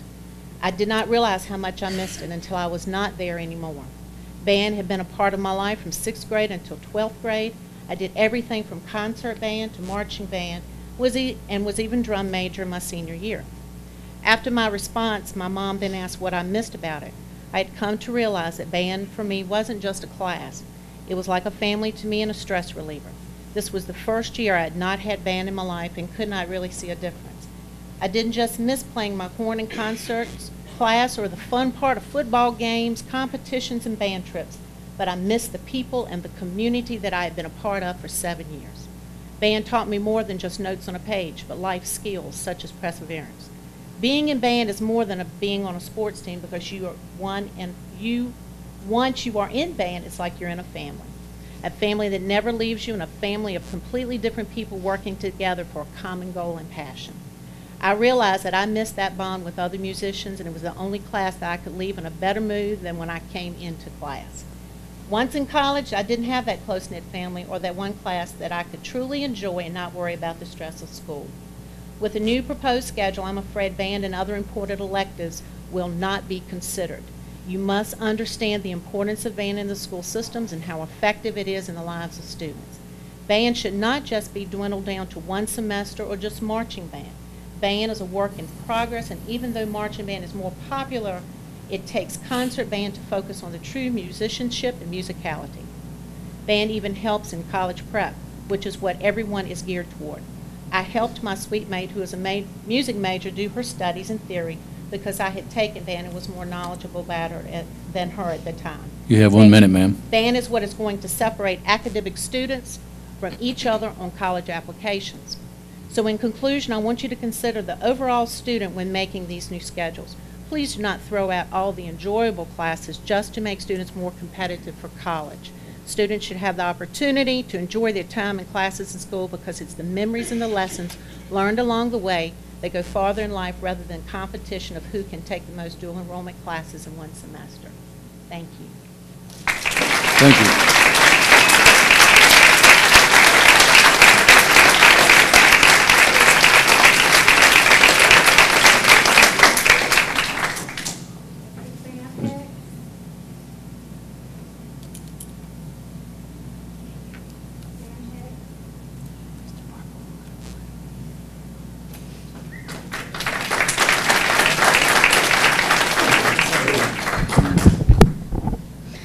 Good evening. I am a 9th grader at Bluestone High School, and I would like to talk about the 7th block schedule that y'all are talking about next year.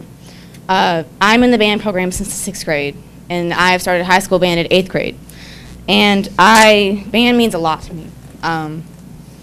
We have schedule problems already with other students in dual enrollment, and they have to come after school to practice, like for our band, and we got Superior for our festival, and that just makes me really proud to have to do that. And we have other students that are not in the band class with us, so we can't do any better than what we already have.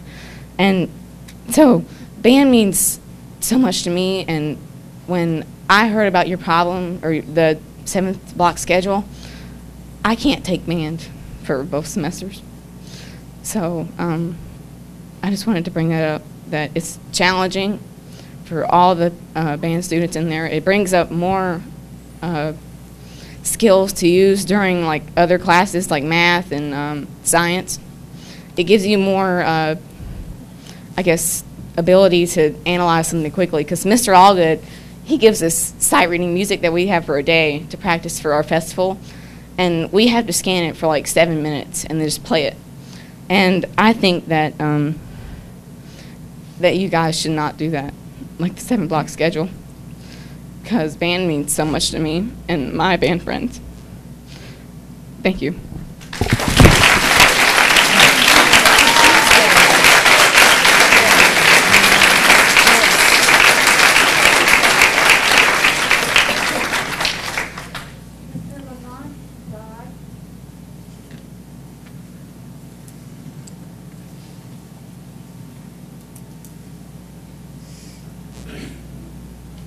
Good afternoon. I'm Chairman, Mr. Thornton, all the board members. I too am a parent of a band child. Due to health reasons, my child is unable to attend other sports and play other sports and do other things, but she's in the band.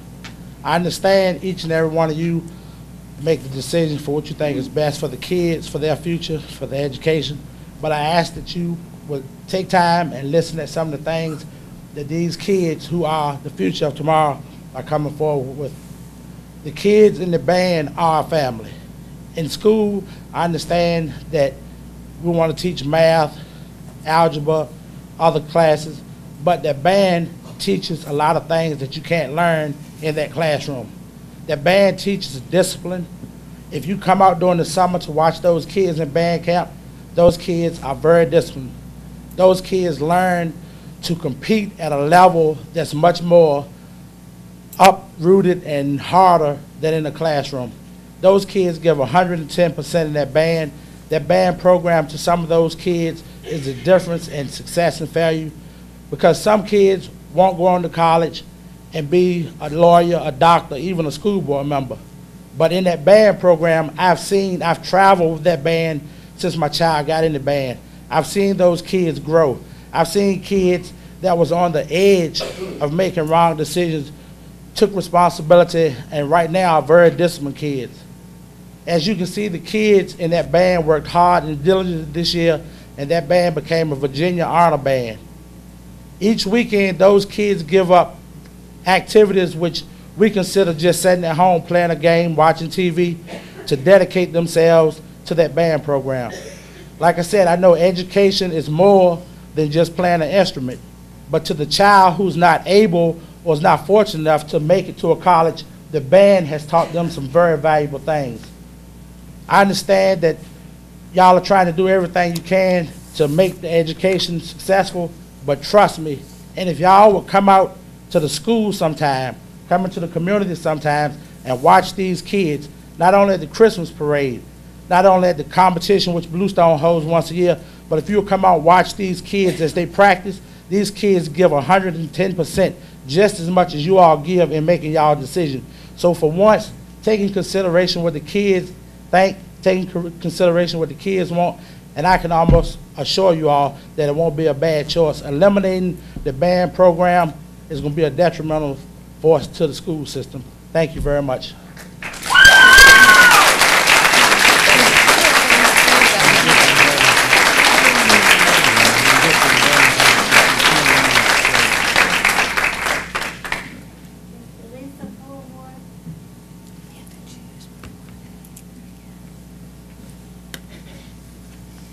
Hello again. Hello, ma'am. On a lighter note, have a band riot up in here. I'm here for Band 2. I am the current drum major of Bluestone's marching band, and I'm a little nervous, so that's why my voice is shaky. Band literally is the best thing of my high school career. And like Mr. Dodd said, we have like this family, and it's grown since I was in 6th grade. And Mr. August, like the band papa over there. And you just don't get those often. And he's helped me with a lot of stuff. That's 36 years? 37 years of teaching some hard-headed kids. I mean, that's a lot of patience right there, and he does a great job. Band taught me things that I didn't think that I would ever learn. Like, I didn't know that I had leadership qualities until I had band students coming to me for help and advice and looking up to me. And band gave me that opportunity, which I will always remember and I will cherish for the rest of my life and take that to college with me. And I'm just grateful for having the opportunity that band gave me to learn so much. And little Sam Hicks almost made me cry earlier. It was, yeah, he got me. And yeah, that's just about it. Band is a great program, and it helps a lot of students. I'm sure you have a former band student sitting up there, and one has like kids in the band, clarinet player just like me. But yeah, that's just about it. The band's amazing. Thank you.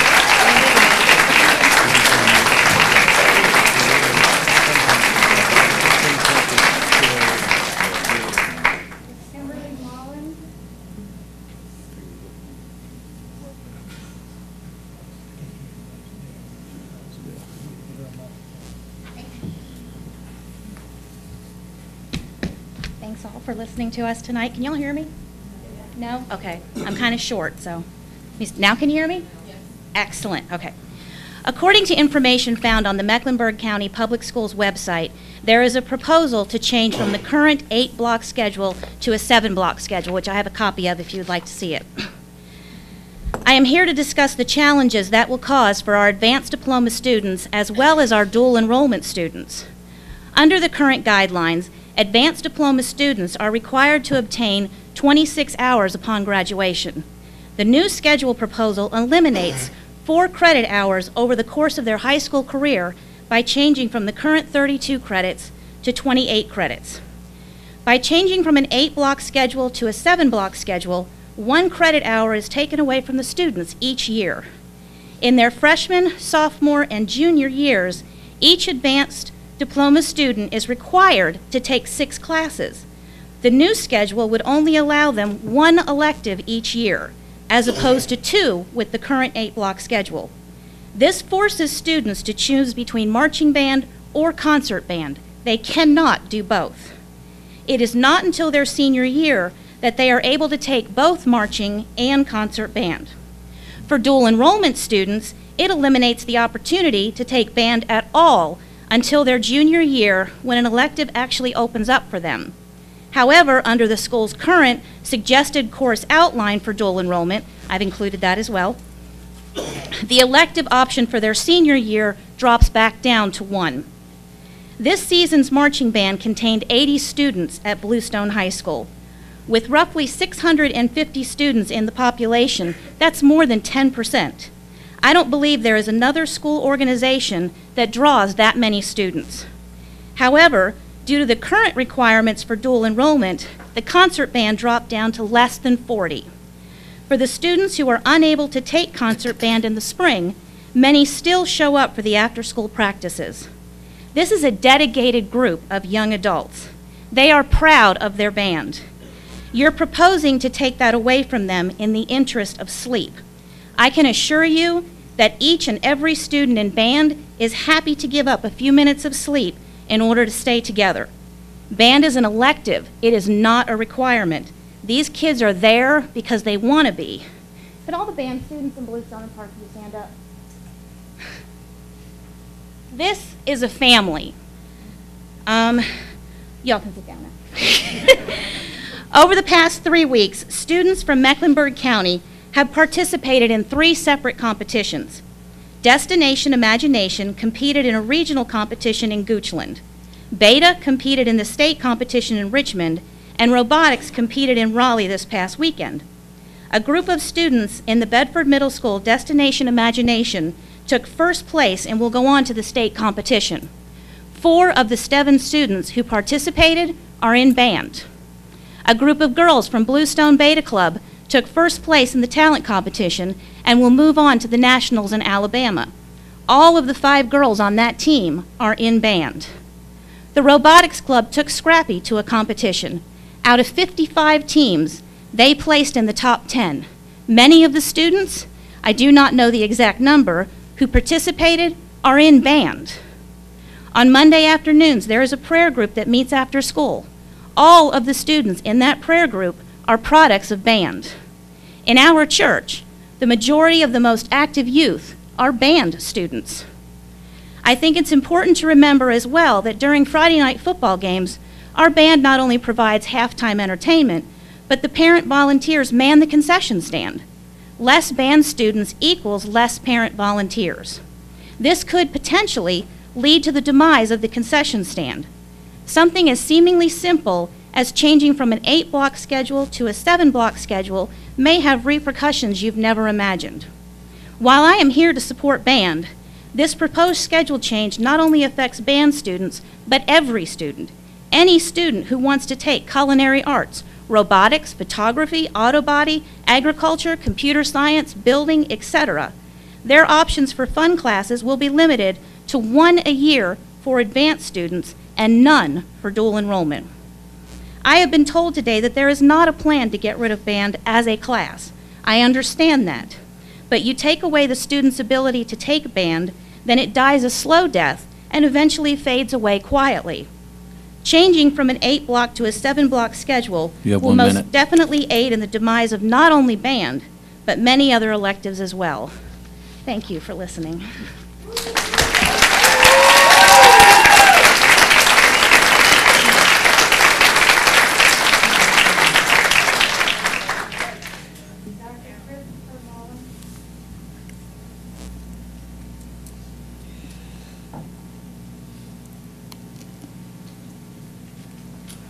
Good evening. Good evening. School board members, Excuse Dr. me, Thornton. Could you give me your name? We can't hear when she calls Okay. your name out. Just give us your name so I can. I'm trying Dr. to Christopher keep up with Mullins. this. Thank you. I get to follow my wife, so it's kind of hard to be that. Is that better? Yes, okay. I'm Dr. Christopher Mullins, and thank you for letting me speak. I want to take a few minutes and present 2 different areas of information. One is the concern with the proposed change from 8-block to a 7-block schedule and how that's going to impact electives, specifically band, and why band or music education is important to education in general. And then the second area is the current recommendations when it comes to the amount of sleep needed for pediatric, adolescent, and teenagers. I did a literature search before I came in. It wasn't long, 15 minutes, and I pulled up a multitude of articles, papers, websites about the benefits of music education. A lot of those have already been expressed tonight from the different speakers, but I just reviewed some that I thought was really interesting. Musicians, when they are playing music, they constantly have to adjust things such as their tempo, the tone, the rhythm, the force that they're playing with, and then you add into that the actual physical body movements, especially in marching band, and their brain has to deal with multiple things at once. They learn to multitask, and in today's fast-paced electronic world, that's definitely a life skill that we want all of our students to have. Neuroscientists have shown that children who take music lessons have a difference in the way their brain develops. Learning music causes the brain to rearrange neurons and synapses so that they learn to reason differently. They're more analytical, they have better memory skills, and their language and math skills are better. Music teaches students that hard work and practice lead to successful performances. And we can extrapolate from that. They'll learn also that hard work and practice will lead to achieving goals. Another one of those life skills that's important to all students. Music education teaches students to develop teamwork skills. And in marching band, that's just exponential in what it requires in order to do that. And again, this is a life skill that is necessary in the world. High school, I'm sure we all remember, is made up of different groups and cliques. This was touched on earlier. You know, there's the jocks, there's the brains, there's the nerds and the science geeks, which I fell into when I was in school. And then there's band. Jaleesa said band is a family. Well, if we allow electives, including band, to slowly go away, there's going to be a group of students that aren't going to belong anywhere. And I'm sure we all can think back to our high school careers. There was that student or two that didn't fit in. And we remember how they were treated and what it was like for them to be isolated and alone. And that will happen to some of our band students. And the last thing, as far as music education, studies have shown that students that take music education, especially multiple years of music education, achieve higher scores in standardized testing such as the SAT. There's a lot of different numbers out there, but on average, you get 50 to 60 points in math and 30 to 40 points in verbal, for an average of around 100 points higher compared to their non-music students. The second area I wanted to touch on was the current sleep requirements for pediatric, adolescent, and teenage students. Again, a quick internet search provided multiple medical organizations that have recommendations on this. The ones I'm going to quote are the CDC, the American Academy of Family Practice, the National Sleep Foundation, and the American Academy of Pediatrics. According to these organizations, preschoolers ages 3 to 5 require 11 to 13 hours of sleep. Elementary school students 6 to 10 require 10 to 11 hours of sleep. And teenagers ages 11 to 17 require 8.5 to 9.25 hours of sleep per night. So there is no medical evidence to support Dr. Thornton's statement about increased sleep requirements for our secondary students. So in summary, many advantages to having music education in our educational program. And even though it's not directly being discussed that it be cut, it'll be an indirect consequence of this schedule change. And the last thing I wanted to review, the effects of the new schedule, which was posted on the Mecklenburg County website, school board website. And when I look at this, I see 3 groupings of categories here. The first is medical, which I described as far as the sleep goes. The second is an academic type category. You have 1 minute. More time for history and science, 80 minutes every other day compared to 70 minutes a day. And academic, less time for reading and math. And then the other categories, I think, fall under an administrative type issue. So I think the bottom line is this proposed change is not about what's best for the academics, but more about how it will benefit administrative type issues. Thank you.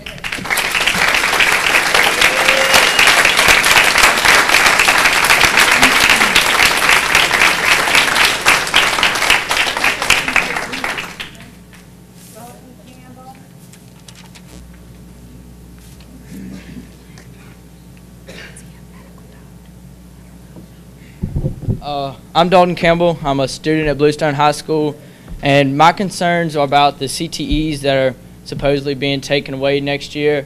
The auto class is not only, I guess, just a class that people, or auto and building trades, not only classes that take just to blow by, to joke off and not do any work, but it's also a class for people like me who do the auto work and build trades work at home to come and practice and show leadership and help other students who don't get to do these stuff at home learn everyday life skills.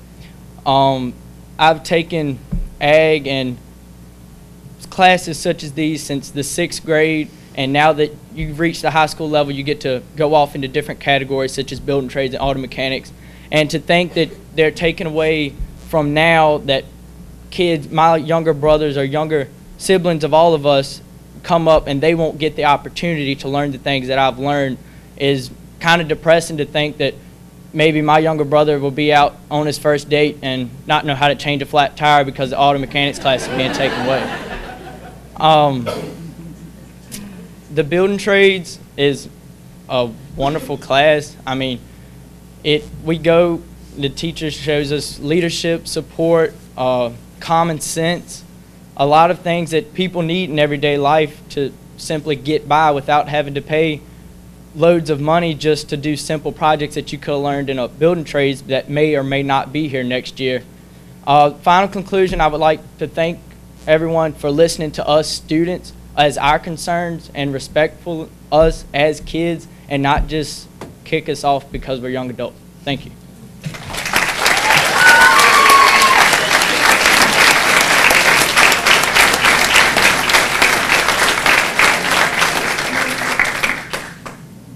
that everyone, Ms. Shuttleworth?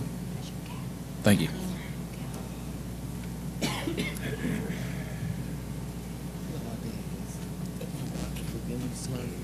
We're going to move on to item number 9 on our agenda, which is our action items.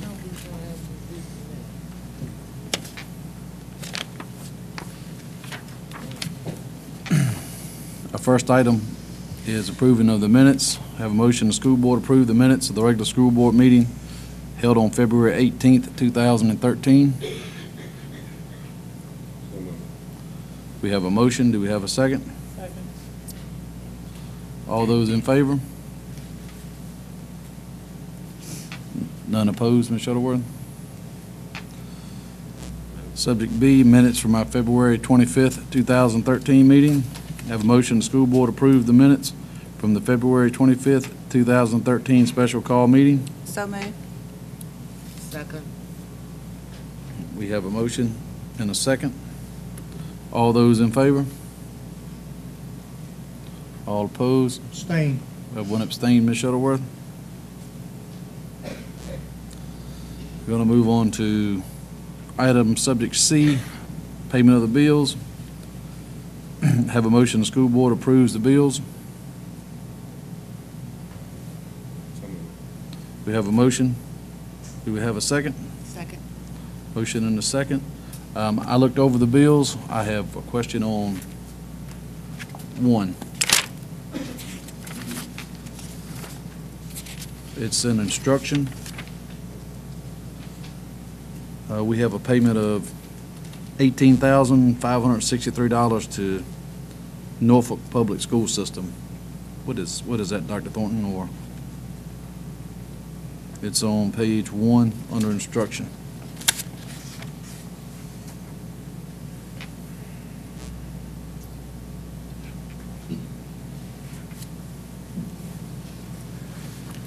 That is a special education child being serviced through Norfolk Public Schools.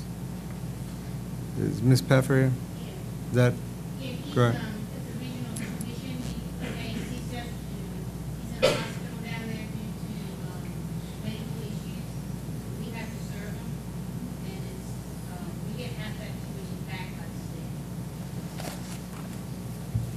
Okay. Thank you, ma'am. Does anyone have any other questions or concerns in the bills? Question. When that money comes back in, does it go into the general fund, or does it go back into special education when the state returns it to us? I believe it goes back into the general fund like all my reimbursements. Okay. Ms. Garner? Yes, I have a question on the federal funds. We have a payment of about $2,000 for food from Cooper's Landing for PBL. Is that a federal program?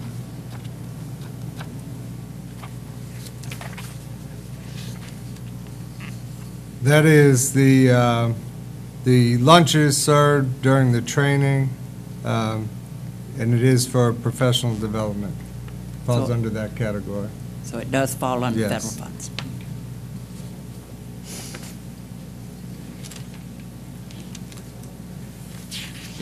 Any more questions? Anyone else?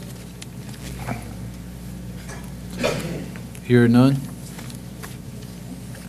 All those in favor? All opposed? Yes, with exceptions.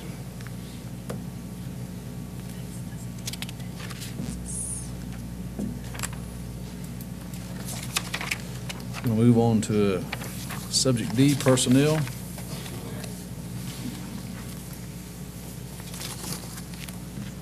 I have a motion, the school board approves the personnel recommendations. We have a motion and a second. Any discussion? Well, there can't be, so all those in favor? Any opposed? One opposed, Ms. Shuttleworth?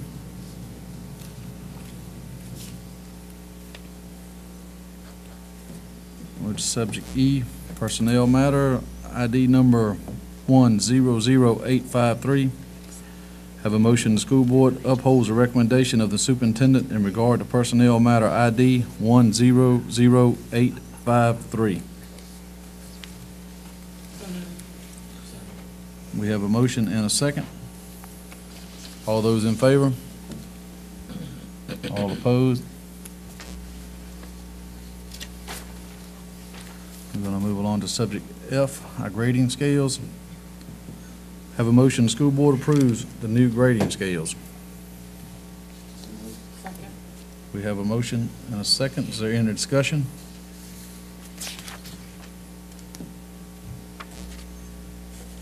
No discussion? Hearing none? All those in favor? All opposed? Abstain. One abstain, Ms. Shuttleworth. We're going to move to subject G, the class schedules. Have a motion, that the school board approves the class schedules. So moved. We have a motion. Do we have a second? Second. We have a motion and a second. Is there any discussion? Yes, as a teacher, I looked at the schedule and I thought, oh, wonderful. I really liked it. But then it was pointed out to me by a very intelligent young lady that our schools are here for them and not the teachers. And I have sat down and figured out that these kids are losing classes because of the 7 period that we're setting up. And I'm with the people here, I really think a lot of our CTE programs, electives are going to be jeopardized because they are required to have 26 if they're advanced students. And in the 4 years that they're there at high school, they're only going to have the opportunity to take 28 classes. So I just feel like we need to rethink this 7-block class structure for years.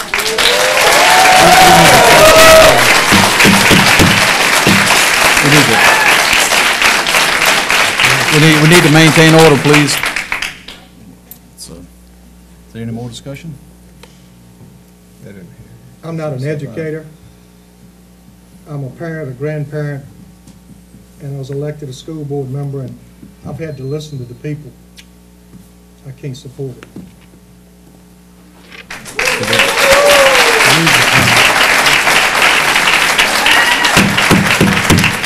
We do need to maintain order, please.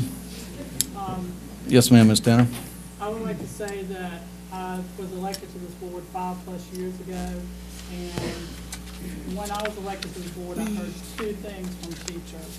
One was about the pay scales, that we needed to get those fixed, and Dr. Thornton has done that. And the other was that they did not have enough planning. I've heard it over and over and over again on different levels. And for me to not support them, they said they don't have enough training, they don't have enough planning, they don't have enough professional development time. And this schedule allows for that. And it also, that's going to trickle down to our children, because the more training that they can get, the more professional development that they can get, the more planning that they can get. I've had parents tell me this, I've talked to a lot of people, and I've had a lot of people support this. I've had many people support this. I've had parents tell me that teachers need to work 8 and 9 hour days, and I've told them that the teachers' days did not end at 3:20. I've heard them say that the teachers are not trained. Well, that's what we're trying to do, is to give them the training that they need. I will guarantee that the teachers in this room work at night, grading papers and doing things like that they don't get to do during their planning time. I also know that this planning time can be used for remediation for some of our children that might need that extra help, so they'll be able to be pulled in for that. Our own student liaison, Emeka, told us when the schedule came out last time that this would be good for the governor's school students. They said, because what block is it? She said you come in and you're always late. Block, and he said with this schedule that was going to help them, that they were going to be there, they would be there for that block. So, that is a good thing. And I also heard from parents about the issues of having to get children to school. And I am a parent, and I take my children to school every single day. And this is really going to be an inconvenience for me because I'm going to have to figure out how to do it. And I've got 5 months to figure it out rather than the 30 minutes I have on a 2-hour delay day when I have to figure out how I'm going to get them paid. So that is something that we're actually looking into is opportunities for if you need to drop your children off earlier. We had champions come last month to talk to us about enrichment programs that they can do before and after school in our building. And that was something that I brought to the school board because I met the lady at the VSBA conference, and it was a good program. So I will support this. Yes, ma'am, Ms. Smiley. I'm sorry, Ms. Hicks. I just wanted to thank everyone for coming out tonight and expressing your opinion. Very much appreciated. While there are pros and cons to each side of the schedule, and the new proposed schedule is not necessarily eliminating band, but I do see, it's not necessarily eliminating band. However, it does obviously have an impact on the scheduling and the opportunity to take electives. My daughter was very active in Parkview Marching Band, 07 graduate, and I've seen all the band activities, the competitions, and I thoroughly enjoyed it and got wrapped up in the excitement. But, you know, looking at the overall picture, I am opposed to the new schedule.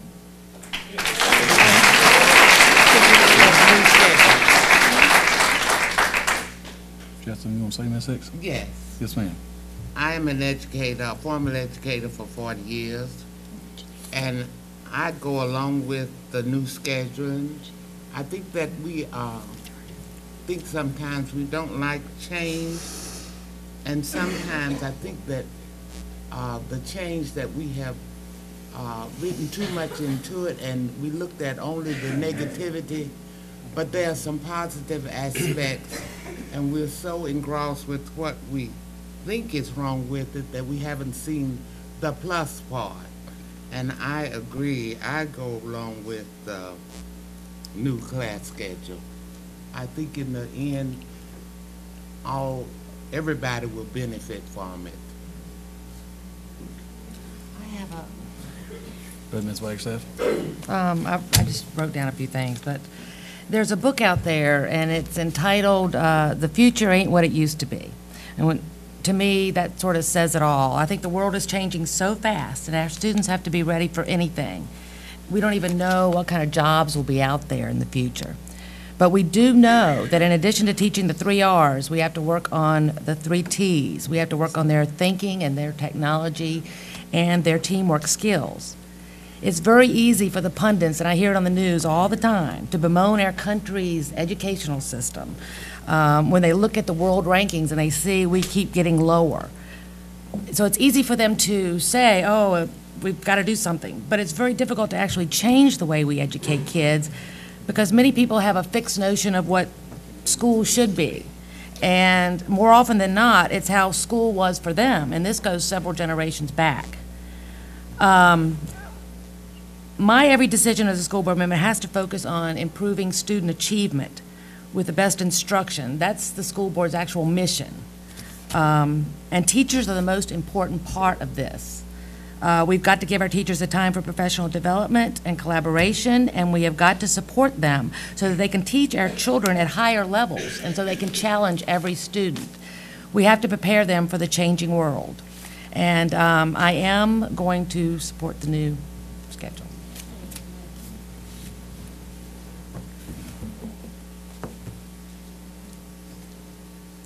Anyone else have any further discussion?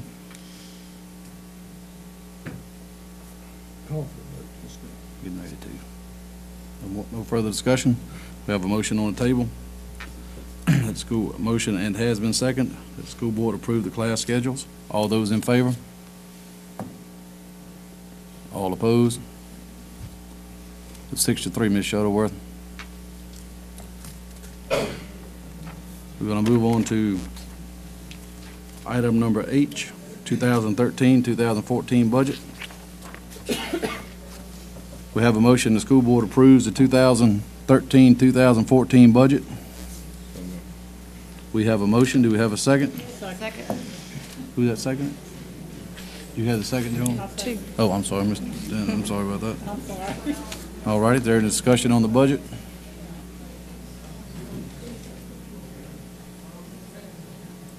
With this budget, we will see some teachers moving around in different positions, but everyone will have a job this year.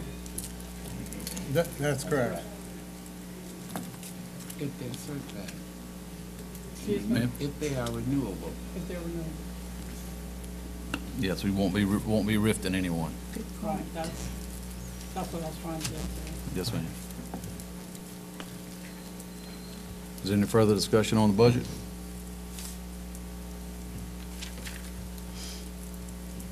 Hearing none, I'll call for the vote. Have a motion, the school board approves the 2013-2014 budget. All those in favor? All opposed? Abstain. One abstained, Ms. Shuttleworth. All righty, that brings us to the end of our action agenda. We're going to item number 10. We're going to start with school board member remarks.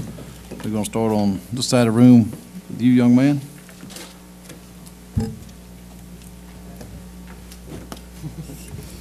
I have no remarks. All righty, Ms. Sturfin.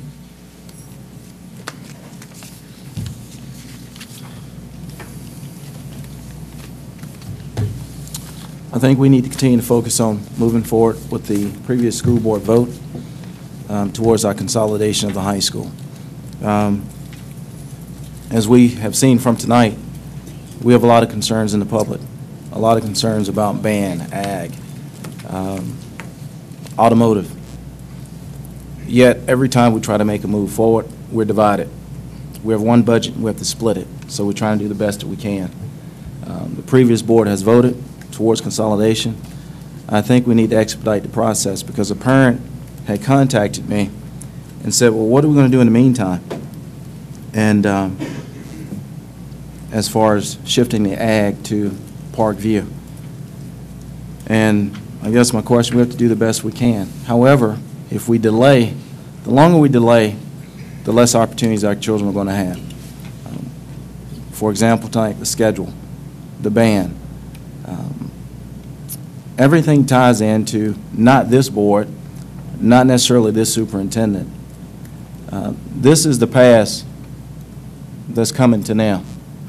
This just didn't start last year or the year before. This has been a gradual process that's leading up to how are we here? What started this? This didn't happen within the past year. When did trades get taken away from the school system? Years ago. We want to bring them back. But how can we bring them back? One option is moving forward with our consolidation. The longer we stay divided and asking to do a little here and a little there, we're not accomplishing anything. So my goal is to, hopefully, we can expedite the process and have more opportunities for the kids in the county. The Bluestone Middle School, this is the first year they had an all-girls soccer team. I spoke with the coach. She said they won their very first game 4-0. For the first time ever in this county at the middle school level, we have an all-girls soccer team. That's progress. They have the same thing at Parkview Middle School. They played a game, I believe it was 5-3, not in their favor, but as opportunities. So what opportunities can we give to the community at large, where everyone can benefit? So this is one issue that we've addressed, but we have to move forward. And I'm happy to see all the people come tonight. I hate they left so early because we need the people, the public, to come in and push and help move forward instead of holding back saying this is what we want. We want to give the kids more opportunities, but the only way we can quickly do that is with the previous board's vote to consolidate. Parents, you've been to the schools. When you send your kids off to a university or your children that want to go into the workforce, look at what tools they have at our school. Go to the shop class. Go to the ag class. See what they have. There's so much more that we can give our kids in this county. And I believe personally it's shameful that we have not done that already. So I like the input tonight. I encourage the input to support moving forward, offering more opportunities for all our kids. Thank you. Thank you, Ms. Sturdivant. Ms. Garner? I would like to thank everybody for coming out tonight, especially the young people. They really presented themselves well, and they represented their school system. So congratulations to you parents who raised these young ladies and gentlemen, and to teachers who have taught them to stand up for what they believe in. So thank you. Ms. Tanner? And I wanted to thank the students for coming and standing up for what they believe in, too. I'm sorry I couldn't support that decision, but I had reasons of my own that I've seen over time and why we need to change this schedule. But I did enjoy hearing them, and as Ms. Garner said, they did an excellent job of standing up for what they believe in, and that's something that I'm very proud of them for doing. Mr. Bullock? I really don't have much of a conversation or a statement, but it was a hard decision that we had to make tonight, and I have grandkids in Mecklenburg County School, middle school, Parkview, and Parkview High School. And I try to do the best for not only my grandkids, but all our kids. And I believe that what we have done tonight is going to be beneficial, and you will see the change is coming. It will be very beneficial. Thank you. Thank you. Yes, sir, young man. Mr. Murphy? I just wanted to say that it's nice seeing the public get involved, and no matter what the board decides, I know that the board decides that's what's best for the county. Even if you don't think it's the best, they try to do their best to make the county better. That's all I got. Thank you. Ms. Wagstaff? Yeah, it was a very difficult decision for me also. My daughter's involved in dance as well, and it is the medical research and all that. And I'm glad we're not cutting band, and I hope it does not be a detriment to it. I would like to congratulate you from the band and the concert band for the awards, and I'd also like to congratulate you for first robotics. Scrappy came in fourth, actually fourth out of 55 teams. I was only able to see two of the matches, but it was project-based learning to the nth degree. It was very impressive. I'd like to thank all the mentors in the Scrappy team and all the sponsors, community members who give their time and support. Ms. Smiley? Ms. Hicks? I thank everyone for coming out and know that I think that the base of all of the school board members here would be to provide the best education we can for our children. And I'm all about that. That's why I think sometimes it's necessary for us to make change for growth.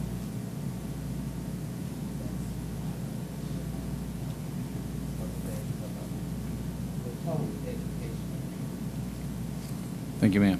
Mr. Edwards?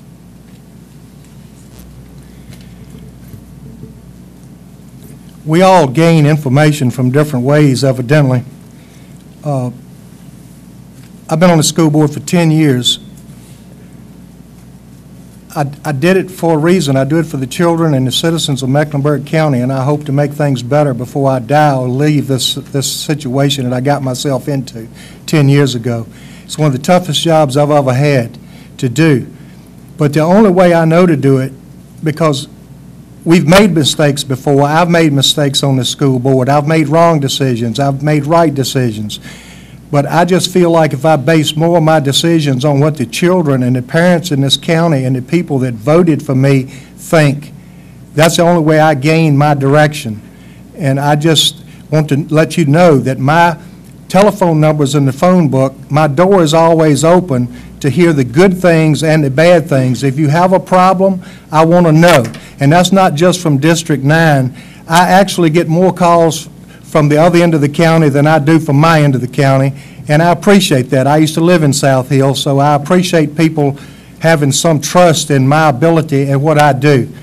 And so my door is always open if you'd like to call me and voice your concerns, your complaints, or to thank the school board for something that they might have done right. Thank you. Thank you, Ms. Edwards. Any other remarks? Anyone else, anything else to add? As you can see, we've done a lot of research that's been done by our administrative team before our decisions are made and recommended to the school board. The state is moving towards project-based learning for our CTE and for our traditional classrooms.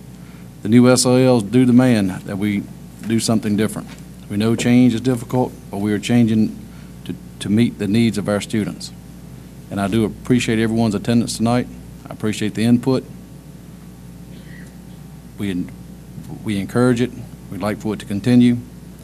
And if no board member has any other comments or discussions, I have a motion to adjourn. Motion. Have a motion, have a second? Second. All those in favor? All opposed? None opposed, Ms. Shuttleworth. Meeting adjourned.